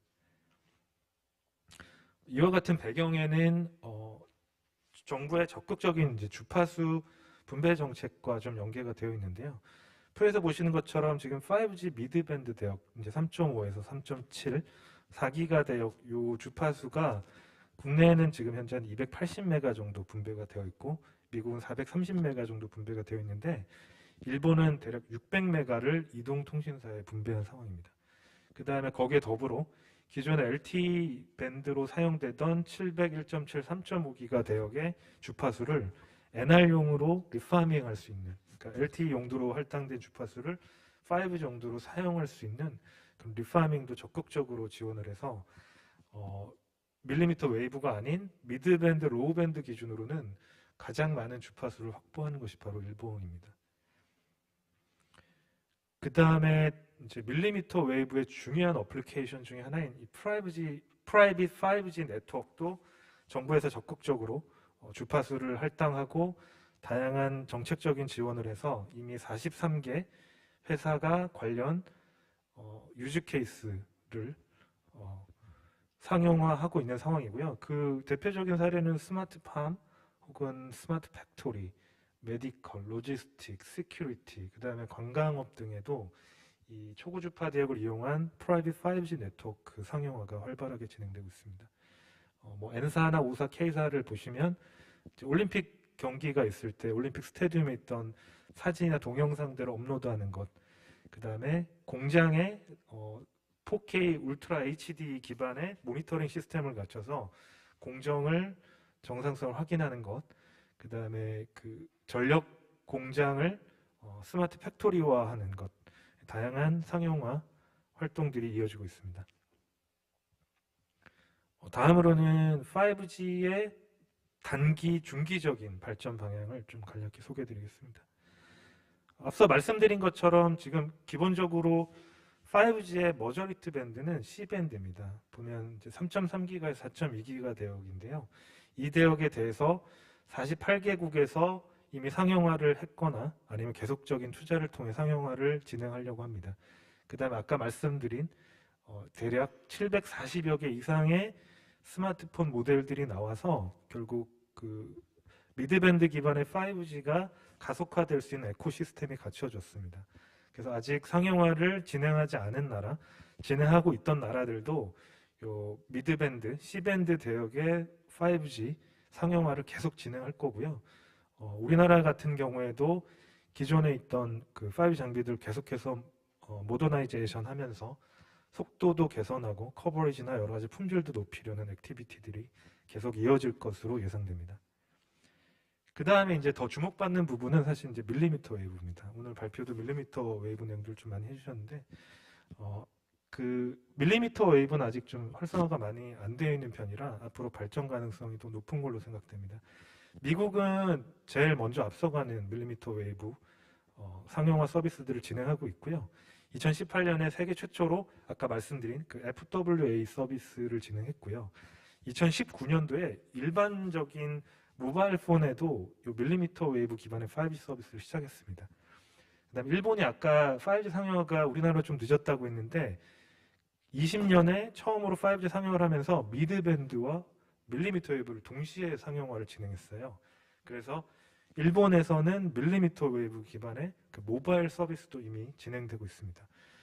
국내도 주파수 할당은 좀 먼저 됐는데 상용화가 조금 이제 늦게 진행되고 있는데 21년도에 좀 주목할 만한 성과가 있었습니다. 뒤에 좀 자세히 소개해 드리겠는데 서울 지역의 지하철 역사에 28기가 밀리미터 웨이브 대역에 와이파이 백홀을 설치를 해서 그 28기가 기반의 밀리미터 웨이브 기반의 상용화를 추진하고 있고요.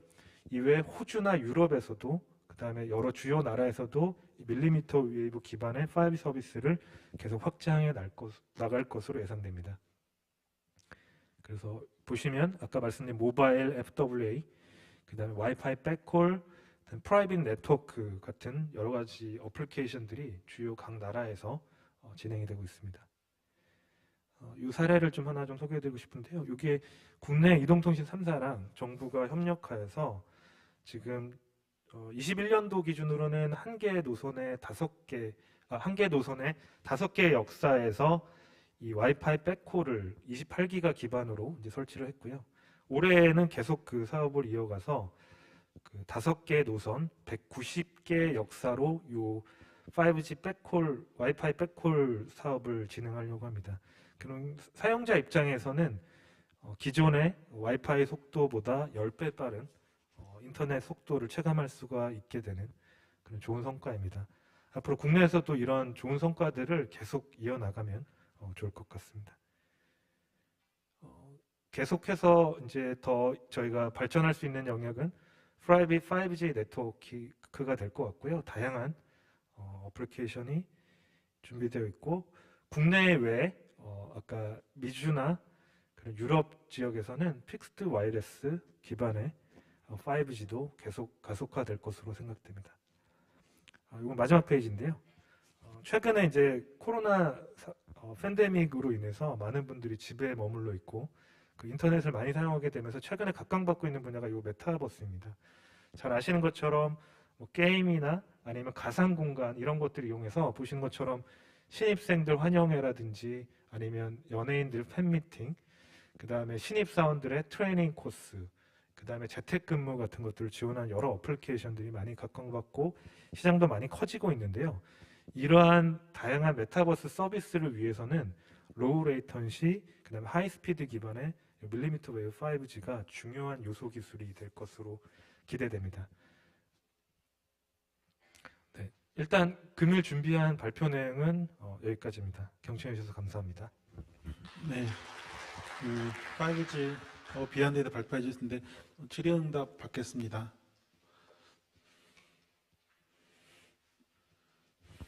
예, 김경구 연구관님. 예, 발표 잘 들었습니다. 지금 현재 5G 기지국이 LTE 대비해서 한 25% 전후 정도로 설치가 되어 있는데 트래픽 양은 아까 말씀하신 것처럼 훨씬 이제 뛰어넘는 수준으로 이제 말씀을 제가 들은 걸로 알고 있는데요.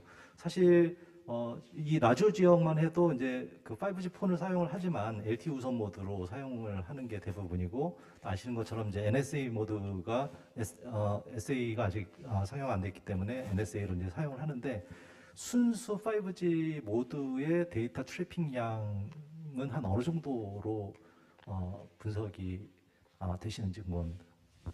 제가 지금 정확한 수치를 제가 좀 준비를 못해서 다른 경로를 통해 좀 설명드릴 수 있으면 좋을 것 같습니다. 근데 잘 아시는 것처럼 5G는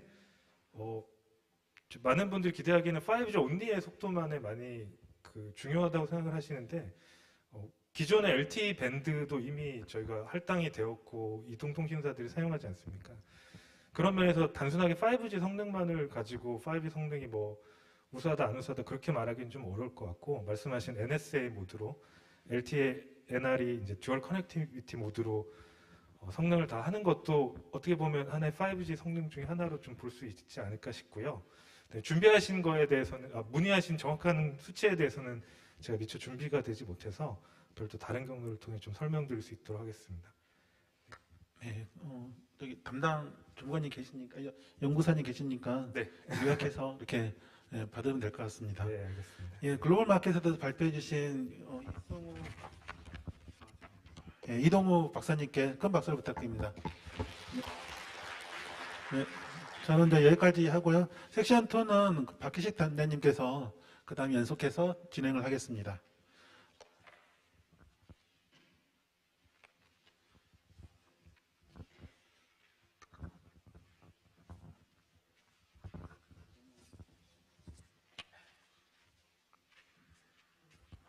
예, 제가 대부분 분들하고 2m 이상 떨어져 있기 때문에 그리고 아마 세션 2는 스웨덴, 독일 쪽에서 또 발표하시는 분들이 있어서 영어로 제가 진행을 해야 될 것 같습니다.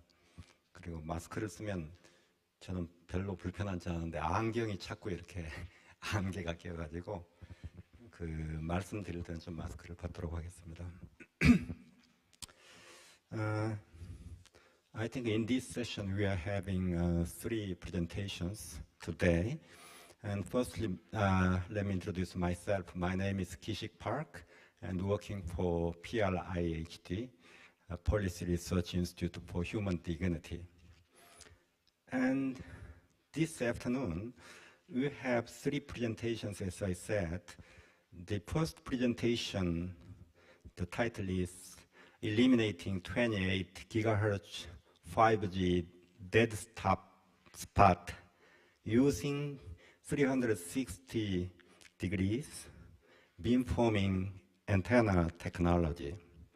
This presentation will be done by Professor Won-Bin Hong from the Electrical Engineering Department of Postech. He studied in Purdue and University of Michigan, where he got PhD. And also, he has much interest in antenna systems for future wireless applications and their related area. Today, before inviting Professor Hong, let me suggest to you to give him a big round of applause. Professor, oh, you are here. Could you please start your presentation? Thank you.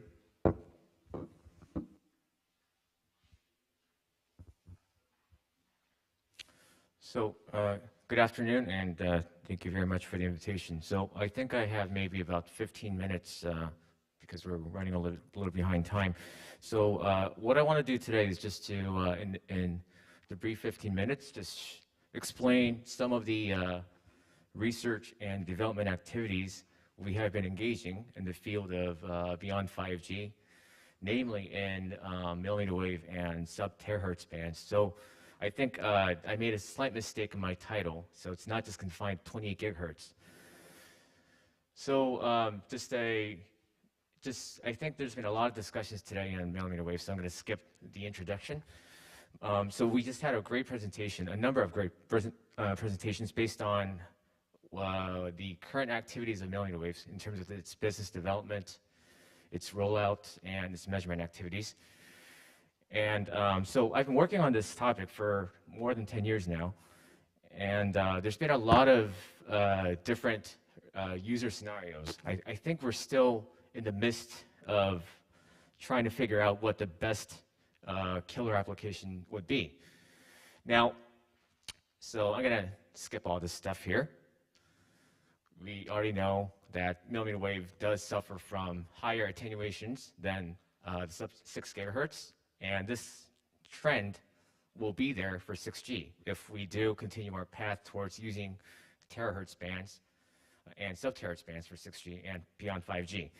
Now, as the previous speaker has stated, there's been some marvelous efforts in terms of utilizing millimeter waves for 5G and other wireless services. So now, aside from Korea, I think namely in the US market and Japan, we're seeing a lot of rising activities and higher demands of using millimeter waves for an alternative service for 5G, sub-6 gigahertz. Now, one of the issues right now that we have is that we're seeing more number of devices that embed these kind of solutions. However, we're not seeing an increase in terms of its usability or its business models. So everything says that millimeter wave does potentially it offers better coverage amid better capacity. So what is the issue? So we've been talking about this for the past 10 years, but why haven't we seen a surge in the usage of millimeter waves as we expected? Now, so that's basically what we have been working on for the past 10 years, I believe. So today, I just want to, so this is more or less a vision. Now, if you think about how we have been engaging in wireless infrastructures up to this point for 2G, 3G, and 4G, and so on and so forth, we relied on decades of experimentations and statistical models. So we know from experience how signals and waves at 2 gigahertz, they attenuate, they refract from the surface, they bounce. These are called channel models. So we know these channel models for frequencies. We've been doing this for more than 100 years now. So that's one of the reasons why we have focused our mobile communication infrastructures around 2 to 5 gigahertz. We've been doing those kind of experiments since 1920s. Now, as opposed to that, those frequencies, for millimeter waves, we haven't had the kind of equipments that we now use or the measurement technologies that we have just developed, so we don't have a reliable statistical model. So that's one of the reasons why the past empirical approach or the statistical models have been ineffective in designing a 28 gigahertz or a millimeter wave 5G infrastructure. So situations like this, where we all envision using a millimeter wave based wireless infrastructure, can be a standalone or it can be something else. And for 5G and perhaps maybe for beyond 6G is still not really a realistic projection. So what we've been working on is trying to change the approach to designing or trying to predict the channel model. So instead of being passive and trying to collect the statistical data, we thought, well, with all this development of new materials, manufacturing processes, and whatnot, why do antennas have to stay in its current form? Why can't we use the entire surfaces around us as antennas? So if you think about it, so this is an indoor environment. We can categorize it in maybe 2 or 3 different types. So we have surfaces that are non-transparent. They are opaque. It could be wood, it could be plastic. Then we have surfaces which are mainly made out of glass. So we know from our experience that most of the wireless communication signals, they come through a transparent or an open aperture. We also know from our experience that most of these signals tend to experience some kind of a bounce or a rebound action. So we have reflections coming in. That creates a multi-reflection channel condition. Now, for millimeter wave, what we also know is that instead of having a rich scattering, like in sub-6 gigahertz, signals between the transmitter and the receiver tends to come in 2 ways: a direct line of sight, or based on a non-line of sight, which experiences a single or a double bounce. So it's very rarely do we experience a signal at 28 gigahertz that bounces on the floor, bounces on the ceiling, bounces on the sidewalls, and then comes to the receiver. It's too weak for that. So what we thought was a concept called an antenna on surface, or AOS, which are essentially these millimeter wave antennas, which can pretty much be embedded onto surfaces around us. So they can be in the form of just a regular antenna that we have been using for decades, and they can also be embedded in transparent surfaces in the form of a IRS or an RIS, or they can also be embedded in surfaces which did not allow antennas to be embedded, such as on surfaces such as display panels, because most of our wireless device that we use contains display panels because that's how we interact with our personal device. Now, so in the interest of time, I'm going to be confining my talk today just to one category here. So out of these three items, or these antennas that consist of the AOS, I want to just briefly explain one example, which is we call the SPA. So the SPA is based on a stacked patch antenna concept. And for pretty much any kind of array antennas that we have been using for 28 gigahertz and beyond for phased arrays, we are relying on a series of antennas called array antennas, which is pretty much a planar type. So we use PCB boards, and these yellow dots represent antennas, which are arrayed. So collectively, it creates sharp beam, and as Professor Kim or Kang has been explained to us, one of the key aspects nowadays is to be able to capture the beams in a spherical fashion because these tend to steer. Now, one of the issue is if you have a plane surface, mathematically, you can only steer the beam in a plus minus degrees because it says inverse of sine function. However, realistically, you can only steer the beam in a plus minus 45 or 50 degrees if you're lucky. Now, one way to get around this and ensure a spherical beam coverage, because you have no idea where your incoming signal is coming from at millimeter waves, you can make this into a 6-faced box or a 3D structure. Now, that required extensive packaging or some fancy fabrication method of 3D printing. So that drives up the cost, and it's not something that we can afford at this point. We need millimeter waves to be much more accessible than currently in order for us to really promote this idea of using these high frequencies for future wireless infrastructures.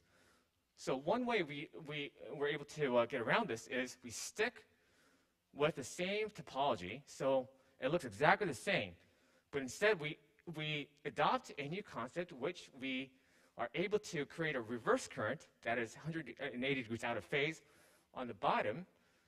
So that way, what this does is it creates a fictitious electric field on the side. And when you have an out-of-phase current, which is created by the phased array architecture, so you're not making any changes to the beamforming architecture here, or on the IC, you are able to induce a so-called end-fire radiation on a patch antenna. So this has not been possible to this point. So you have no physical antennas here, but even so, nevertheless, you still can create an electric field that is dual polarized. So what that does is it creates a selective 360-degree coverage for dual polarizations using a planar patch. So this would be a bit more of the mechanism here for your reference. So this has recently been published in the IEEE. So what does that mean? So it basically means you have no null spots. That's one of the biggest caveats of millimeter waves at the point. And so having a very sharp beam and a strong signal, it almost guarantees that you're going to get a null spot somewhere else. So hence, that's one of the reasons why we needed to really ramp up the number of these antennas in infrastructures, and that's been driving up the cost. So what this allows you is that from the 3GPP-CD point of view, it allows you to use less number of millimeter wave antennas in a planar fashion, so it does not drive the cost of packaging, but still you can enjoy a much better coverage. So essentially, you're using less number of devices for more capacity. That's basically the key to pretty much anything that we try to design in the field of engineering, right? So that one way to do it. So one example would be to use these such type of technologies for areas that are very tightly spaced. So instead of using multiple number of these modules, you can stick with one module to ensure a spherical beam coverage for 5G and beyond 5G. So that would be one example, would be an external dongle.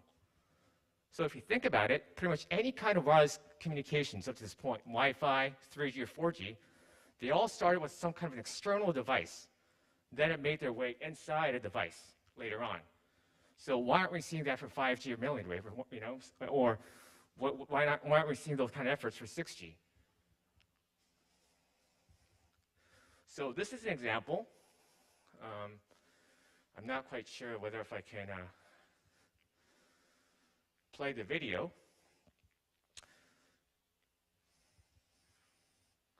But what I was trying to show you is this is a USB dongle at 70 gigahertz. And this is a, so we're transmitting. And the point here is that, I'll just show you. Okay, I skip all this. So it can be extended to a more number of antennas. So it can be used for CPs and base stations, and etc. So, okay. So essentially, even when you have the orientation changes, it still ensures a maximum throughput speed and coverage. So you're not losing out on the millimeter wave experience, and there's no compromise in terms of the design or the increased cost. So this is basically an example where we have a fully packaged millimeter wave at 70 gigahertz, which is connected to the baseband modem.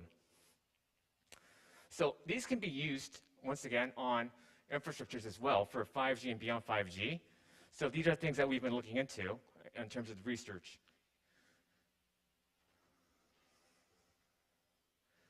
So we had some discussions on metaverse. So our students and I have also been looking into how the millimeter wave technologies would be able to expand our horizon. So the use of having these very high-speed devices that perhaps maybe within a close or mid-range. So there's been a lot of activities in terms of the XRs, MRs, but they all rely on extremely high 4K and 8K resolutions, but are confined to cable solutions at the moment. USBs, HDMI cables, it's very heavy, it restricts your movements. So, however, you can't afford to have these kinds of modules plastered all around because that creates weight issues. So it has to be ergonomically friendly as well. So one of the key applications would be to apply these here. And this is once again another video where even when you have turned the head around, it ensures you have a maximum throughput speed. So I'm not, okay, so I guess we're gonna have to skip the video here.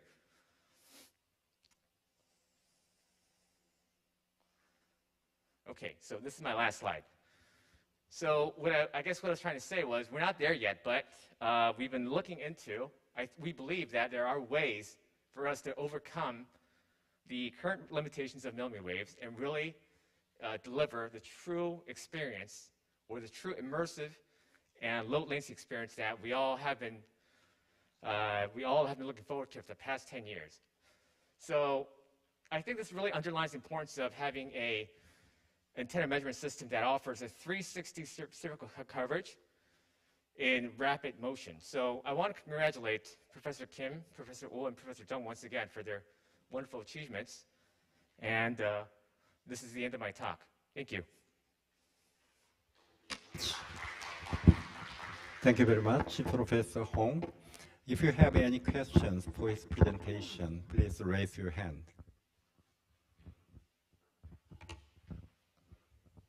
I think your presentation is perfect. I don't have any questions for your presentation. Thank you very much again. Thank you. Dr. Jung, please. Thank you for your presentation. As there is no question, so I hold this mic to have some question. You explained about the antenna on the surface. Is it the same, thing with the stacked patch antenna? And if it's right, then how many, the antenna on surface are required to be set up in the house, like three-bed rooms house? Yeah. Thank you for your answer. Yes. So that's an excellent question. So the short answer to that is we don't know yet. If you come to Pohang, we're doing a lot of experiments in our laboratory and in our buildings. What we do know is that there is a lower limit and an upper limit. So if we use a larger sized array based on experiments, you get a much better channel condition, like 15, 20 dB higher. However, if you make it too large, the alignment becomes extremely hard to do. So we haven't yet developed the analytical model yet, but we do know that there is a min and max range. So hopefully I can share you some of that once we complete the research. Thank you, Professor. Any other questions for his presentation? Okay, thanks again. Next presentation, the title is Combining Frequency Range 1 and Random Isotropic Multipath and Frequency Range 2 line of sight measurement in reverberation chamber. This presentation will be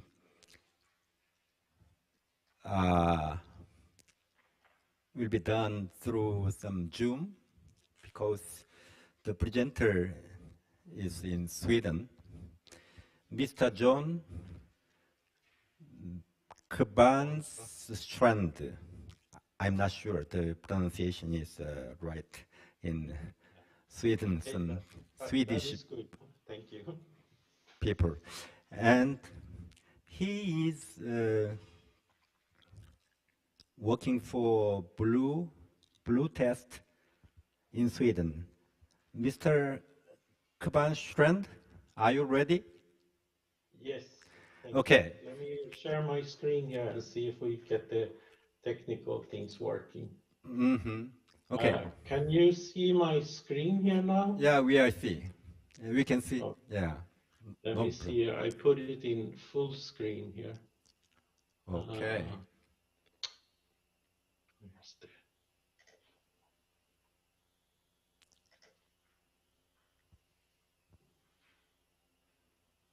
Where's the- There's full screen mode. Can you see the presentation? Yeah, it's done. It says combining FR1 there, first slide. Yes. Okay, then I will start. So I'm Jon Kvarnstrand, I'm with Blue Test. I will talk here about what is the motivation for combining an RC system and a cutter system.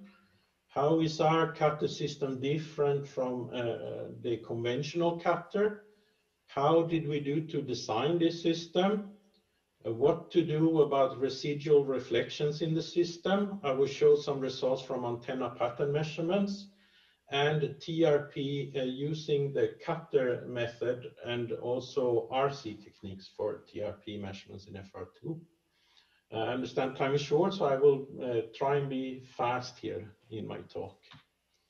So the first question here is why to do this? The reverberation chamber is well established for testing mobile devices, especially mobile phones in LTE, GSM, 3G, etc., but also FR1, where we have a multipath environment inside the chamber.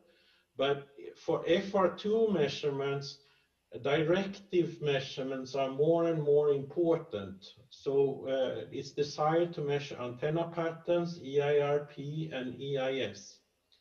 And the idea here is to combine the capabilities in one system that makes it possible for comprehensive automated testing of all the communication standards. You can run tests on your mobile device, say in LTE, and then switched automatically to 5G FR1, and then switch automatically and do tests in FR2 directive measurements without reconfiguring anything.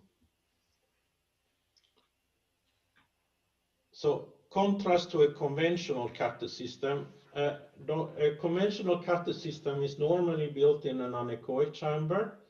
In this case, we have a feed antenna that's illuminating a reflector antenna, typically over-illuminating the reflector antenna, which creates diffraction.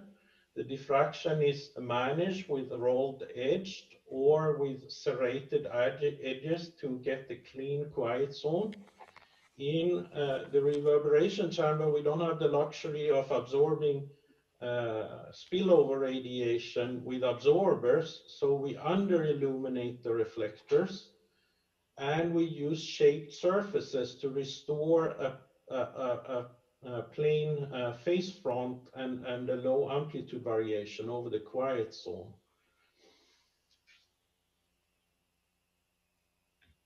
So what to do about reflections? So the first thing that we need to do is prevent radiation from leaking out of this beam flow from feed to subreflector to main reflector to DUT and to absorber behind the DUT. But there are some radiation that's going to scatter off the DUT and the positioner and etc. And those ones we manage then with various techniques. So designing the cutter system, the key components in the system is a dual polarized feed horn. We are using an offset ellipsoidal subreflector to basically capture all the radiation that emanates from the feed horn. We direct that to an offset parabolic reflector, that's the main reflector. And then we have a positioner that holds the DUT and can rotate it into the various orientations that are desired to be measured. Behind the quiet zone, we have an absorbing wall with normal millimeter wave absorber. And then in other areas, we have what we call frequency selective absorbers. And I will talk with them later. In the picture is an illustration of the beam flow through the system here. The key design principles are, first one is contain the cutter radiation, allow as little as possible to spill out of the system. Like other cutters, we need a flat amplitude and phase over the quiet zone, and we need to deal with residual reflections.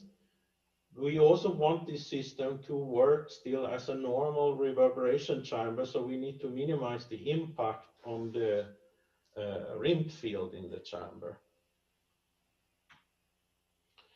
To get a flat phase front, we have used techniques that are most used in the satellite industry, where they use a spline surface that they add on top of the reflector surface to modify the beam pattern so that it fits a geographical area on Earth. And we have used then similar techniques in optimization to shape a uniform quiet zone in the RC while having as a side condition for the optimization to spill over as little radiation as possible. So this is done based on physical optics simulation, optimization, and it takes massive number crunching to do this. If we were using classic elliptical and parabolic reflectors, we would have a result something on the left there that we would have like a strong amplitude taper with an under-illuminated reflector, and the phase would be so-so. But by employing numerically shaped reflectors, we can then clean up this and get quite flat amplitude and phase front across the quiet zone.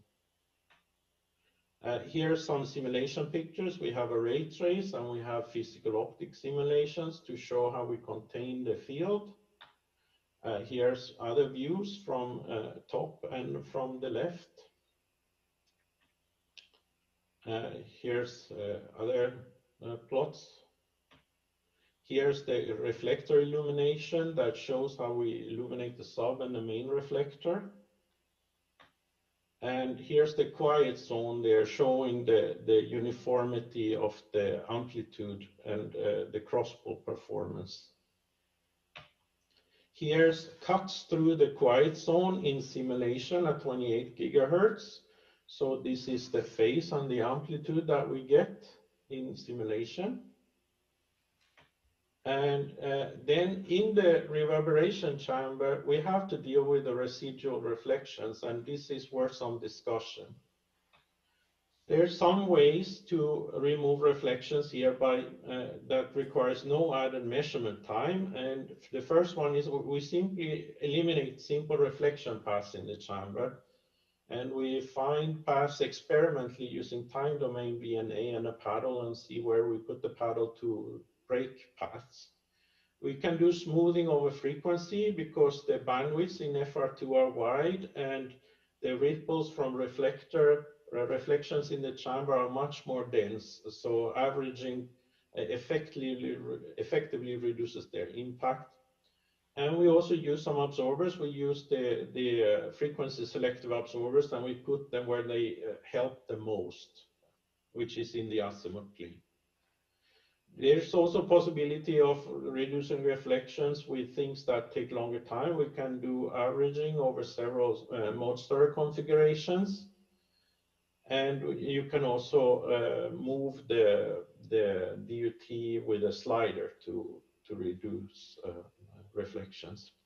There's also a possibility if you have phase data available, like when you're doing a DNA measurement, to use spatial or temporal filtering to remove reflections.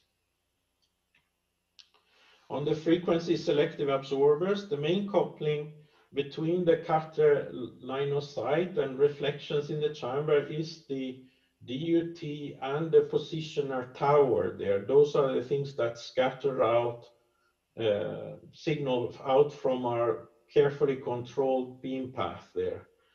And the ray trace has shown that the main reflection path happens to end up in the azimuth plane. So then we place frequency selective absorbers that catch and attenuate the millimeter wave reflections.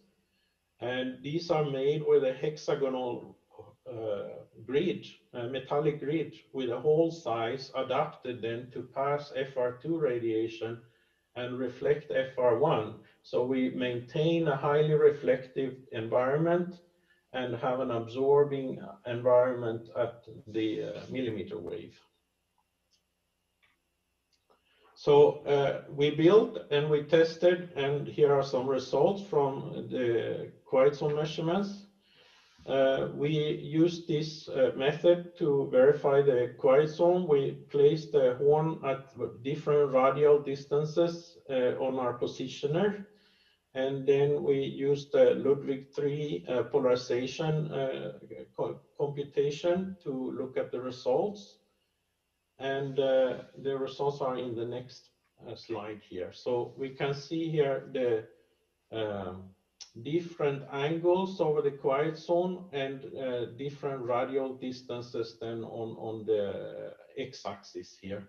So that we can see that the phase ripple after removing the small pointing error is quite contained, not as good as in simulation, but not too far off there. We were better than 10 degrees of phase variation.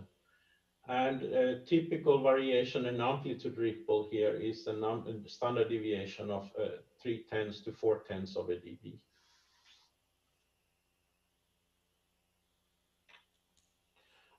We also have made antenna pattern measurements with this system. And we have, in this case, used the VNA as an instrument. The antenna that we have measured is the DRH50 here from our spin at 27.5 gigahertz. And we have averaged the pattern over bandwidth of 100 megahertz to reduce ripples from chamber reflections, but the effect on the pattern is very small because the fractional bandwidth is small. So here's the result. We got on the left the E-plane cut. The dotted line is measured data from the manufacturer of the horn. And on the right side, there is the H-plane cut there. And we can see that we have a quite good agreement to about 25 dBs below the peak. TRP measurement. One interesting feature of this chamber is that you can do TRP measurements either with the classic RC method using the rim field. If you do that, you need to take out the frequency selective absorbers and absorbers. But we can also do it using EIRP measurement in cutter with full sphere pattern integration. So we did this measurement with both methods to and locked the beam in the same direction. And we found that we got a good agreement between the cutter method and the RC method. but the RC method is significantly faster for TRP. For this, we use the base station emulator from Anritsu with their 80,003 millimeter wave heads. The device under test was the Samsung Galaxy S20 5G Ultra. And here are the results here. So the first two blue bars, there are two experiments with a cutter where we had a grid sample at 15 degrees in phi and theta, and we had another grid with a sample time of 7.5 degrees in phi and theta. And then the RIMP or the RC methods here is just simply 5 repeated measurements in the RC with a sample number of 600, I believe it was. So we can see that we got quite close results there. We're like within 0.2 of a dB variation between both methods. The cutter took on the order of 14 minutes for the 15 degree spacing and 49 minutes for 7.5 spacing. But the RIMP method take on the order of 2 to 3 minutes only to measure. So that's significantly faster. And this was what I had to show today. And I thank you for your attention.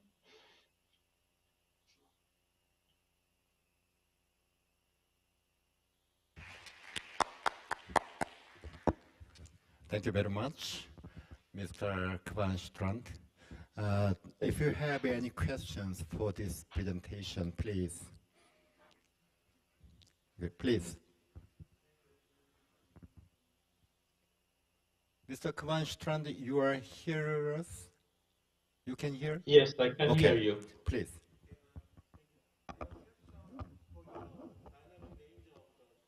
You proposed the chamber. I wonder the dynamic range will be smaller than conventional one. So did you have information about the dynamic range? So, the dynamic range of the chamber, when you mean like the kind of side lobe levels that you can measure? In your radiation pattern of measured antenna pattern, the small value about -25 and 2030, there is a difference between the antenna pattern. So I think the dynamic range might be small. Yes. So small. Yes, I can answer. If you compare to a cutter system that has all anechoic chamber walls, there will be less dynamic range when you do this in the reverberation chamber, and the difference is quite large there. However, in 5G, we are primarily interested in the main beam region of the antennas or of the active system.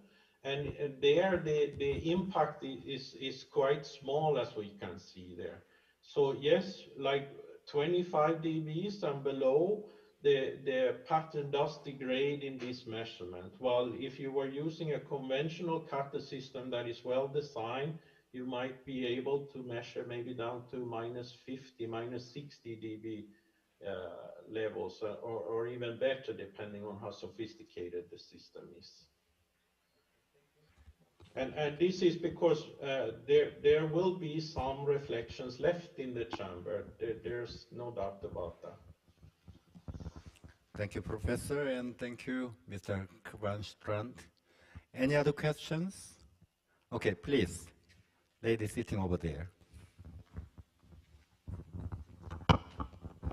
Thank you for your presentation first. I just wondering to verify quiet zone of chambers, how flat should amplitude and phase be? We have a typical result here. So these are quiet zone measurements here. So we put this probe at different distances, about 2 centimeters apart, and you can see the typical variation. This is at 28 gigahertz. It varies somewhat at different frequencies, but we have especially optimized the system at 28 and 39 gigahertz, and at those ranges we have seen this type of performances there. So the phase here is on the order of 2 degrees standard deviation, and in the amplitude ripple we have about 0.3 to 0.4 of a dB of ripple across the quiet zone. And with this design of system, we can see that outside the quiet zone, the amplitude and phase degrades quite rapidly because we are not having much radiation outside the quiet zone. It's all contained into the quiet zone. This does help us with the link budget also in the system. Thank you, Kvanstrand. And any other questions? Oh, Dr. Jung, you have another question. Thank you for your presentation. That is very interesting. Using the reverberatory chamber and some anechoic chambers. Protest, developed the system using the reverberatory chamber, and classic type is CATR types.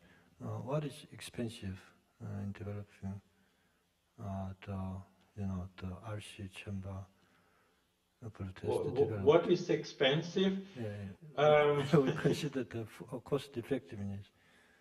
Yeah, the reverberation chamber is cost effective for a couple of reasons. One is that you don't need a lot of absorbers in the chamber, and usually absorber is a large cost of an OTA system. That is my question. Yeah. The classic type requires the absorber, RF absorber. Yes. And the new, chamber you developed doesn't need the absorber, but it requires additional reflector. And are there any difference in the reflectors you developed for the IC chamber with compared to a classic reflector?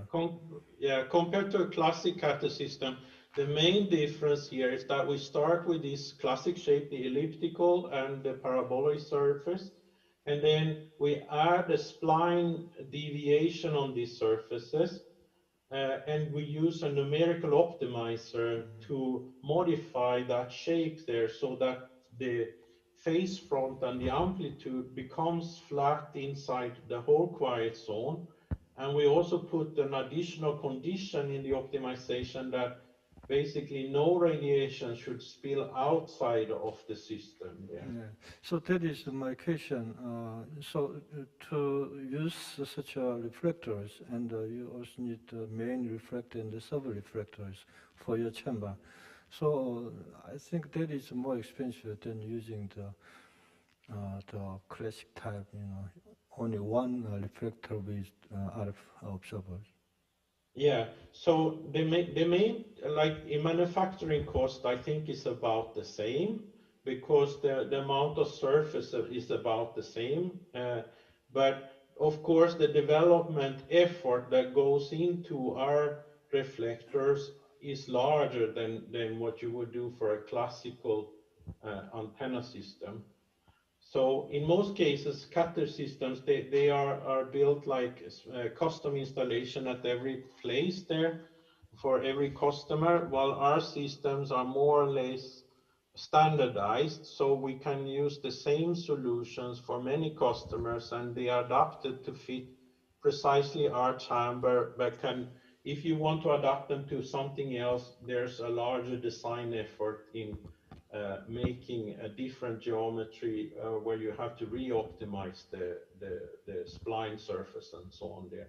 But the design procedure is in place here, so we know how to do it, and we could do it if that was a request from someone to want to have a custom setup of some kind. So the methods for optimizing surfaces are quite established in the space industry, for instance. Okay, thank you. Thank you, Kvanstrand. And I'm sorry, because due to time constraint, I cannot give you more chance to ask some questions for this presentation. So please understand the situation. Okay, Thank you very much for your presentation in the early morning. Thank you. And now, let me invite the last presentation. The title is Over-the-Air Testing Beyond 5G, focusing on its evolution. And this presentation will be by Dr. Benoit Derat, working for Roth and Schwarz company in Germany. And Dr. Derat, are you ready? Yes, hello, Mr. Chairman. Can you see and hear me? Yeah, we can hear you well. Very good. And now you should see also my presentation in my screen. Yes. Is that correct? Yeah. It's coming up. Uh-huh. Okay, then thank you very much for the introduction, Mr. Chairman. I'm honored to be here with you at the international workshop hosted by the Ministry of Science and ICT. Obviously, I would have loved to be with you in Korea, but still I will be trying to deliver you an interesting presentation remotely. So my talk, like you introduced, Mr. Chairman, is around over-the-air testing beyond 5G. And here what I would like to do within this talk is to give you an overview of what kind of innovation were brought by 5G in over-the-air testing of user equipment and base stations, so mobile phone and base stations, as well as my vision of where we are going beyond 5G, so towards 6G in terms of OTA testing methods.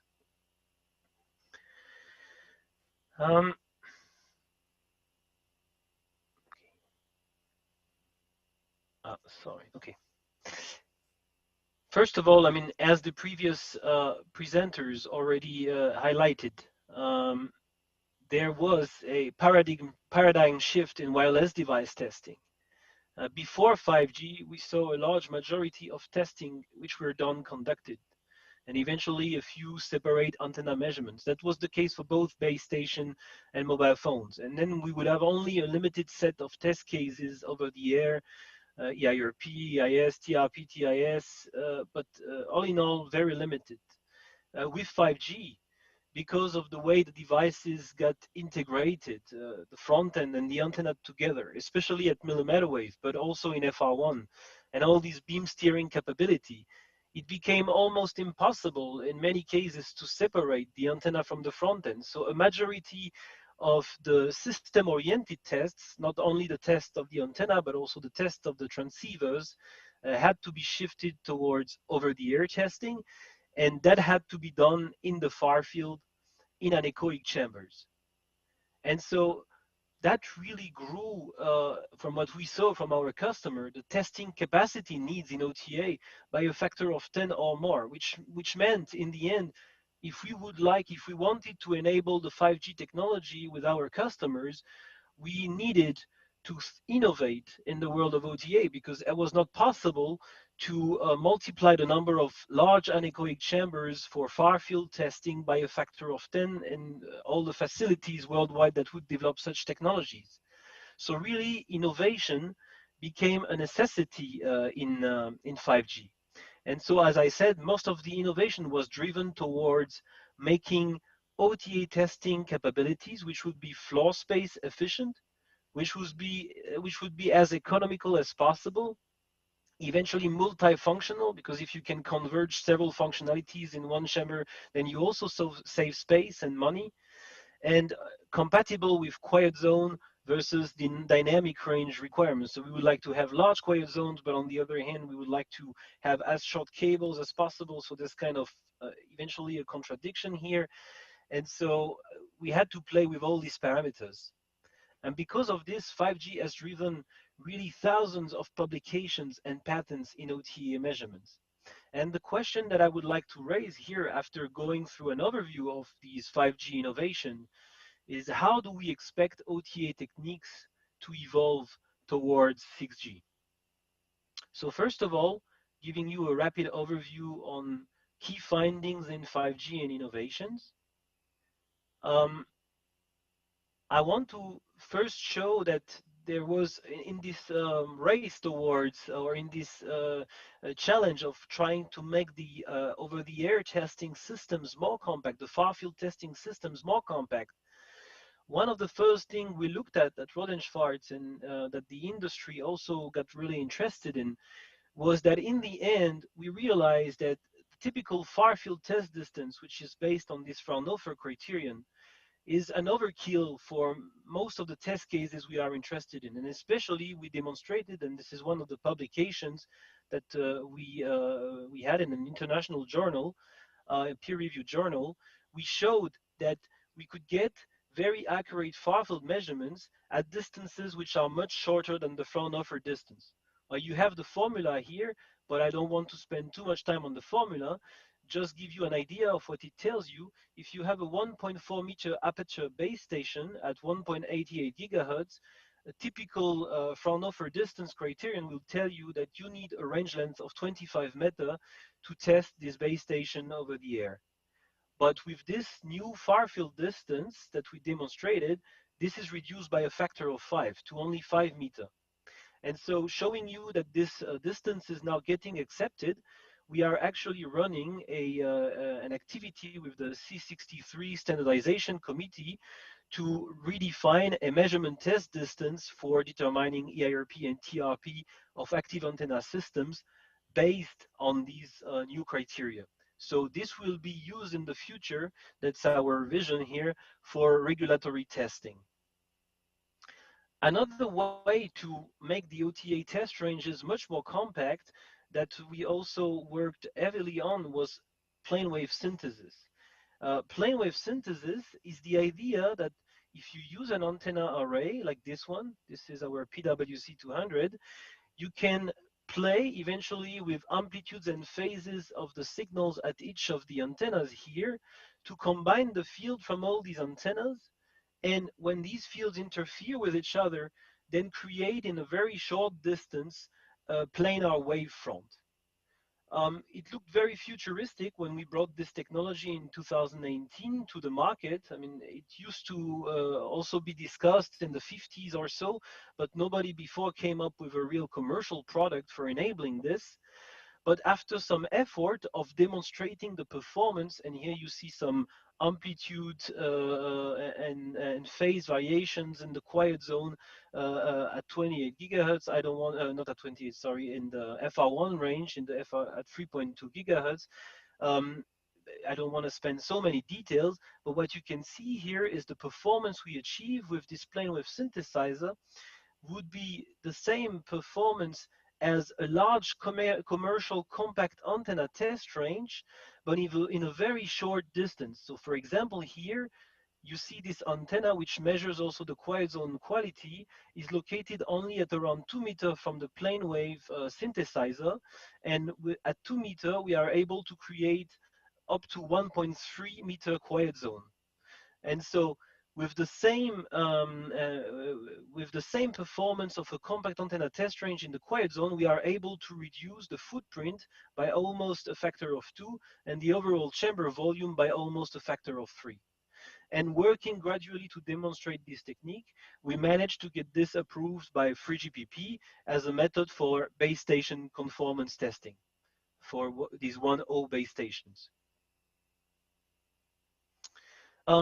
In the millimeter wave frequency range, that was the plane wave synthesizers are not so easy and cost effective to manufacture. So clearly at millimeter wave, the compact range was the most promising technology, because based on these optics principle that my other colleagues before already discussed, using a mirror and a feed illuminating this mirror and the mirror modifying the wavefront to create a plane wave, you can do this very compact and very cost effective in the millimeter wave range. If you would have to multiply amplitude and phase or attenuators and phase shifters to enable a plane wave synthesis at these frequencies, that would be much more costly. One of the things with 5G really brought was that before 5G, the compact antenna test range technology was only accessible via projects, so very large installation and long time installations, and would be very costly, so only delivered to highly specialized labs. But with 5G, really compact antenna test range turn into a mainstream test and measurement product. And you see our main chamber here for 3GPP conformance testing. This is only a 2-meter height by 1.3 square meter footprint chamber, very small.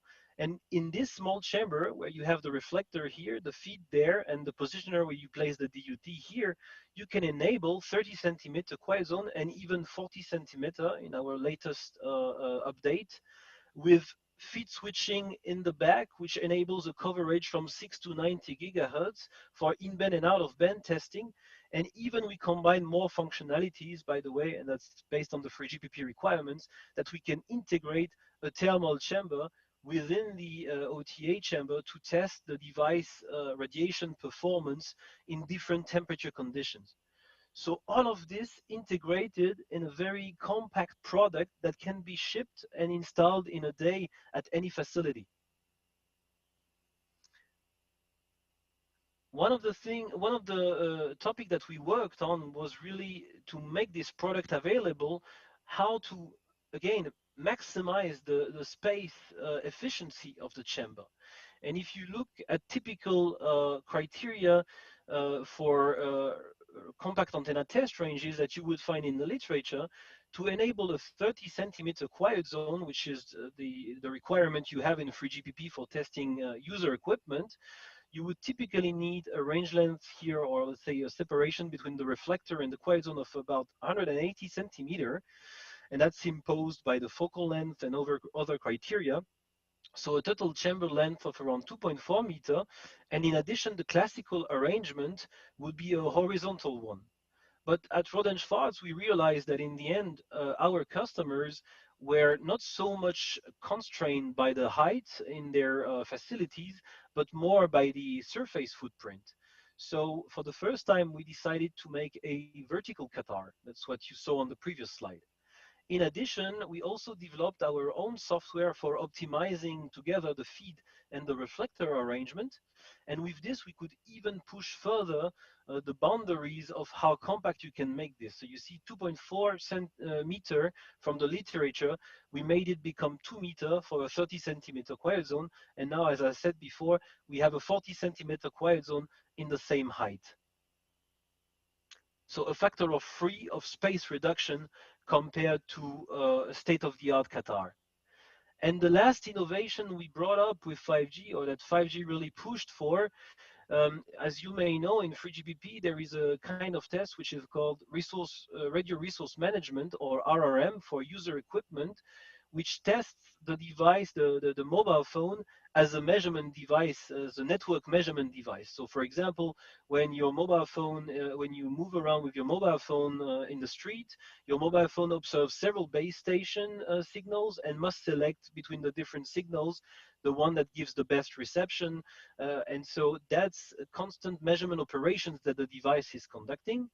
And for this, in millimeter wave range, in 5G FR2, 3GPP said, we shall enable two angle of arrival simultaneous, so simulating two base stations that are radiating towards the device to be able to measure the device in these test conditions. And for this, we thought of how can we preserve this kind of the high accuracy of the measurements in a multi-angle of arrival capability. And that was not so easy. There used to be multi-probe systems, but these multi-probe systems would not enable very large quiet zones. So we thought about creating a multiple reflector system, so a multi-Qatar system, to enable these 30 centimeter quiet zone in 4 different angles. And you can find our detailed publication here in IEEE Access. And that gave birth to this ATS 1800M option to our main Qatar chamber for RF conformance, the 1800C.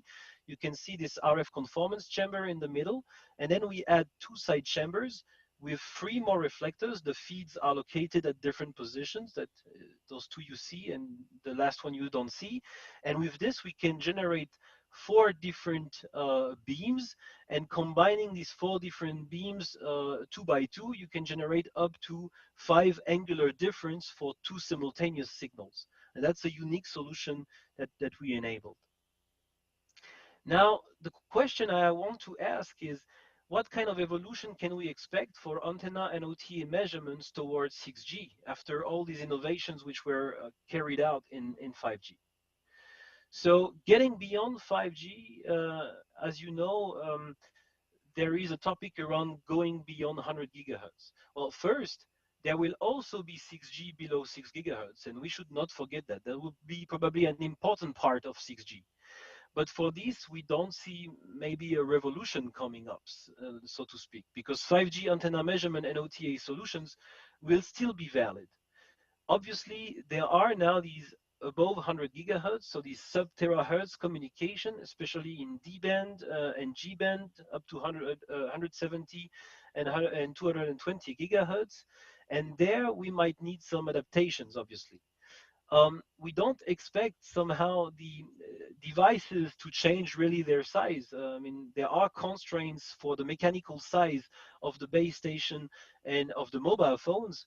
Nevertheless, as the frequency is much higher, these devices will be electrically much larger. And so it's very clear saying this, that we will also need this kind of compact ranges of plane wave synthesizer technique to enable large quiet zones to encompass electrically large devices. The trend of high integration of DUT front-end and antenna will also continue, and in the end, the RF ports will be even less accessible. So our vision is that most system tests with 6G beyond 100 gigahertz will have to be done over the air. It's already the case with 5G that a lot of tests shifted to over the air, but with 6G will be almost everything.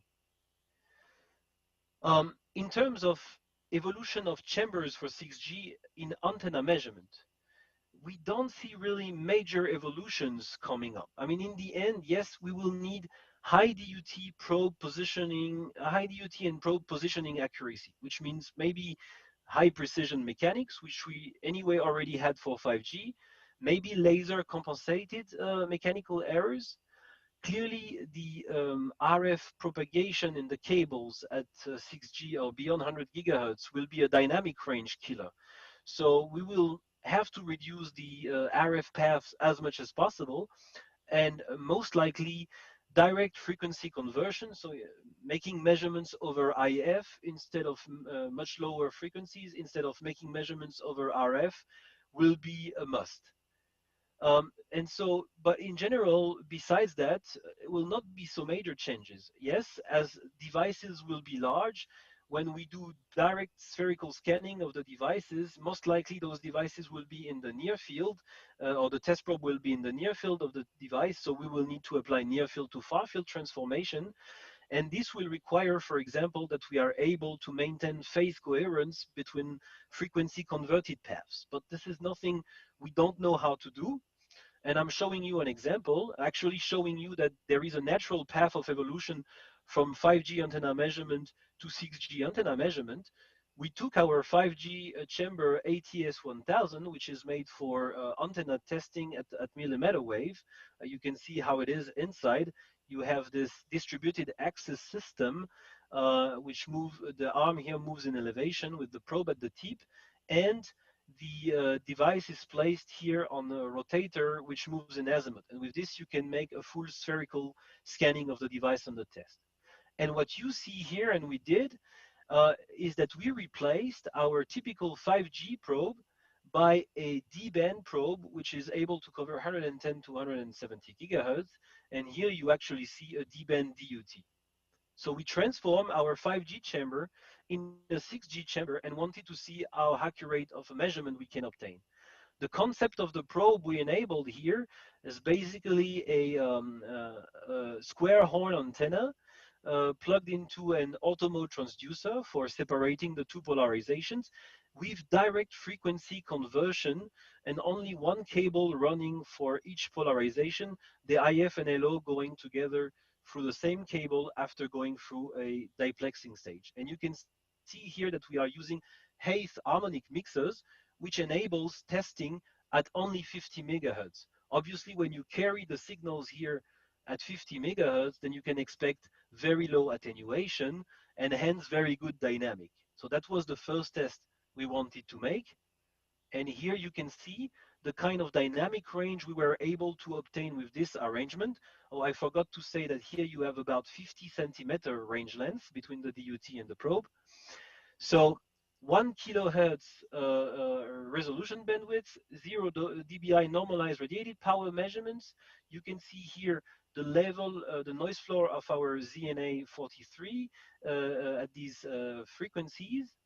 And you can see here the measurements that we obtained across the 110 to 170 gigahertz at the peak of radiation, showing a good 50 to 60 dB dynamic range in this frequency range. So pretty good. It means that if we have 0 dBi peak EIRP, then we are able to measure side lobes which will be 50 dB or more below the peak.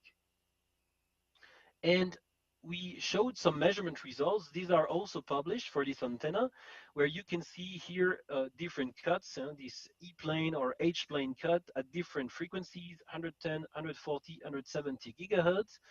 This antenna made by IMST, it's a lens, it's a leaky wave lens antenna, where you can see the reference simulations in blue dotted lines. The measurements in red, which are untransformed, so before near field to far field transform, clearly showing that we are in the near field, especially in the side lobe regions. But after near field to transformation, you can see how good the agreement is between the measurement and simulation, even to very low null levels or side lobe levels. When we are going to OTA, as we were saying before, in the end, we have the topic that in OTA, you can't really apply near field to far field transforms. You need to encompass the DUT eventually with this black box approach in the whole quiet zone. And so here, compact antenna test range will be, in our view, the main tool for working beyond 100 gigahertz in these 6G technologies. Well, in the end, there is some technological challenges in doing that, but we don't think they are very difficult. Yes, to measure at higher frequencies, you need better reflector surface accuracy because obviously inaccuracies create ripple, but this is nothing that we cannot do in our factories. We already manufacture reflectors that have surface accuracy below micron RMS. So it's enabling already more than 200 or even 300 gigahertz measurements. We will have to manufacture different feeds and auto mode transducer. Here you have an example of a feed we can plug into our Qatar up to 140 gigahertz. And these are antennas we also realize in Rodenschwarz with this spline feeding structure up to 4.7 terahertz. So as you can see, the manufacturing technologies for making feeds and making antennas and making reflectors at these frequencies are available. So we see some challenges, but really no scientific lock to enable Qatar at these higher frequencies. Where the bigger challenges tend to come, though, is on the system and on the solution. Here you can see our complete system for 3GPP conformance at millimeter wave, the TS8980. Already quite a complex system because it must cover, as we said, 6 to 90 gigahertz in band and out of band. You have also carrier aggregation that must be covered, so on and so forth. Now imagine that you need to bring the system now up to 6G and maybe cover 6 to 440 gigahertz. That's the second harmonic of the 440 gigahertz of the 220 gigahertz band into one system with a lot of different feeds. And also you need to bring this carrier aggregation. The complexity will be huge. Maybe we will not cover all of that, but probably 3GPP will want us to converge this. And so the system complexity will be very high. We will also have to cover in 6G very large instantaneous bandwidth. We are talking about more than 20 gigahertz. And so spectrum equalization will be required. And that will be definitely tricky to enable in some situations. there is a need for accurate power sensors, because when you do over-the-air measurements, you need to calibrate your range, and for this, the power sensors are the most important tools. But at the moment, there are no really accurate power sensors available on the market at frequencies above 100 gigahertz, or especially above 200 gigahertz or so. We will need to enable fast switching frequency converters for TDD modes. And there will be an explosion of test conditions numbers. So if we want to make sure that our customers, the UE makers or the base station makers, are able to bring their devices to the market, we must think of smart software approaches to maybe go very fast into screening a number of test cases and deciding whether a certain platform will be or will not be compliant, and not do all the tests all the time. So there is a need for more intelligent software approaches. A last point in my presentation is about, okay, what we said before is for classical devices, we see some challenges on the system, but maybe not so much on the chamber itself. Where bigger challenges may come from is that there are new devices which are coming up, or new types of technologies which are coming up with 6G. And here I'm showing you an extract of a video from the University of Surrey, which speaks about these reflective surfaces or reconfigurable intelligent surfaces that can basically take an incoming wave and then maybe change its polarization or redirect it to a different direction, maybe apply a sort of MIMO separation to this incoming wave and distribute this with different codes, whatever. And so how are we going to be able to test these kind of devices over the air in the far field for both the incoming and the reflected or refracted field, for example? There is also a number of test cases or a number of scenarios which 6G will enable, which is around combining communication and sensing. And that's also a question, how we are going to be able to enable these dynamic sensing and communication scenario testing. So in conclusion, with 5G, we saw that a large amount of tests were shifted towards anechoic chambers and far-field OTA testing. And because of this, the industry had to innovate, especially in minimizing chamber cost and footprints, and that has been a key challenge.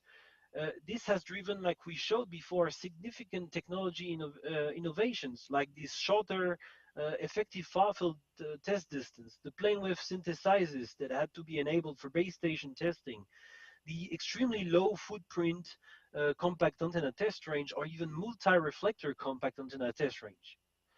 For well-known DUTs like user equipment or base station, 5G OTA technologies and finding, we believe, will be reusable for 6G as well, and we can build upon these technologies to test 6G. Yes, testing beyond 100 gigahertz will require some chamber adaptations, like probes and feeds and reflectors will have to be maybe changed or optimized, but no major challenge here. There are more challenges clearly on the test system and on the software side, on the wide frequency coverage, the large instantaneous bandwidth, dynamic range, testing speed.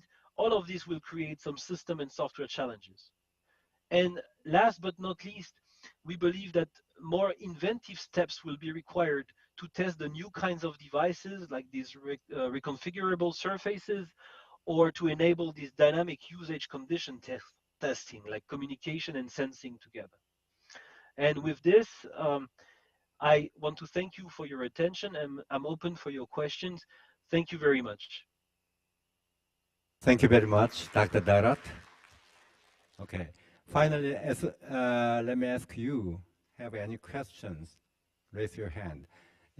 Please, gentlemen, sitting over there. Thank you for your presentation. I have a question about OTA. As far as I know, over the air is like a mobile phone can be updated without any cable. And what's the difference between FF OTA and just OTA? And OTA needs just near field, basically? No, so okay, there is often, let's say, some not so clear understanding about what OTA is, and so also so the word is used in a lot of different applications. So typically by OTA we mean testing over the air of certain system parameters. It can be obviously the radiated power, the received sensitivity or the received power. It can be also error vector magnitude. It can be adjacent channel leakage ratio, a lot of the system parameters. The difference between typically OTA is not so different, let's say, from, especially from a chamber perspective, from antenna measurement in the far field. And I will come back to this in the far field, because in the end you need the same type of setup, more or less. Nevertheless, where it's very different is that when you do antenna measurements, you typically just have a port access at your DUT. You can feed a CW signal and you can use a VNA to do your measurements. Eventually you measure in the near field, and then you can apply near field to far field transformation algorithm. In OTA, you assume you cannot do that. You have a device which is standalone, operating like a mobile phone. You can't bring any cable there. And in addition, you're not only interested in evaluating the antenna performance, you're also interested in evaluating the transceiver performances. And for this, you must make sure that you are in a far field condition, because otherwise you will be unable to differentiate between what is caused by the near field condition versus what is caused by the real behavior of the DUT. Also in OTA, you then have a much more complex test system, because you need to handle the protocol stack. So for example, with a UE, you need to handle the interaction with the communication tester, and you need to also look at all the modulated signals, so digitally modulated signal, IQ modulation and demodulation, performance, and so on and so forth. So that's the main difference. In the end, it's more on the system side and on the type of parameters we want to measure. Thank you. Any other questions for Dr. Derat? Okay. Thank you very much, Dr. Derat, for your excellent presentation and also kind responses for the questions raised from our floor. Thank you very much. Thank you very much. Yeah. 고맙습니다. And as a moderator for this session 2, I would like to express my sincere thanks to 3 speakers, really excellent speakers in our session, and also my thanks should give to all the participants in this room. Thank you very much. Now session 2 is adjourned. Thank you.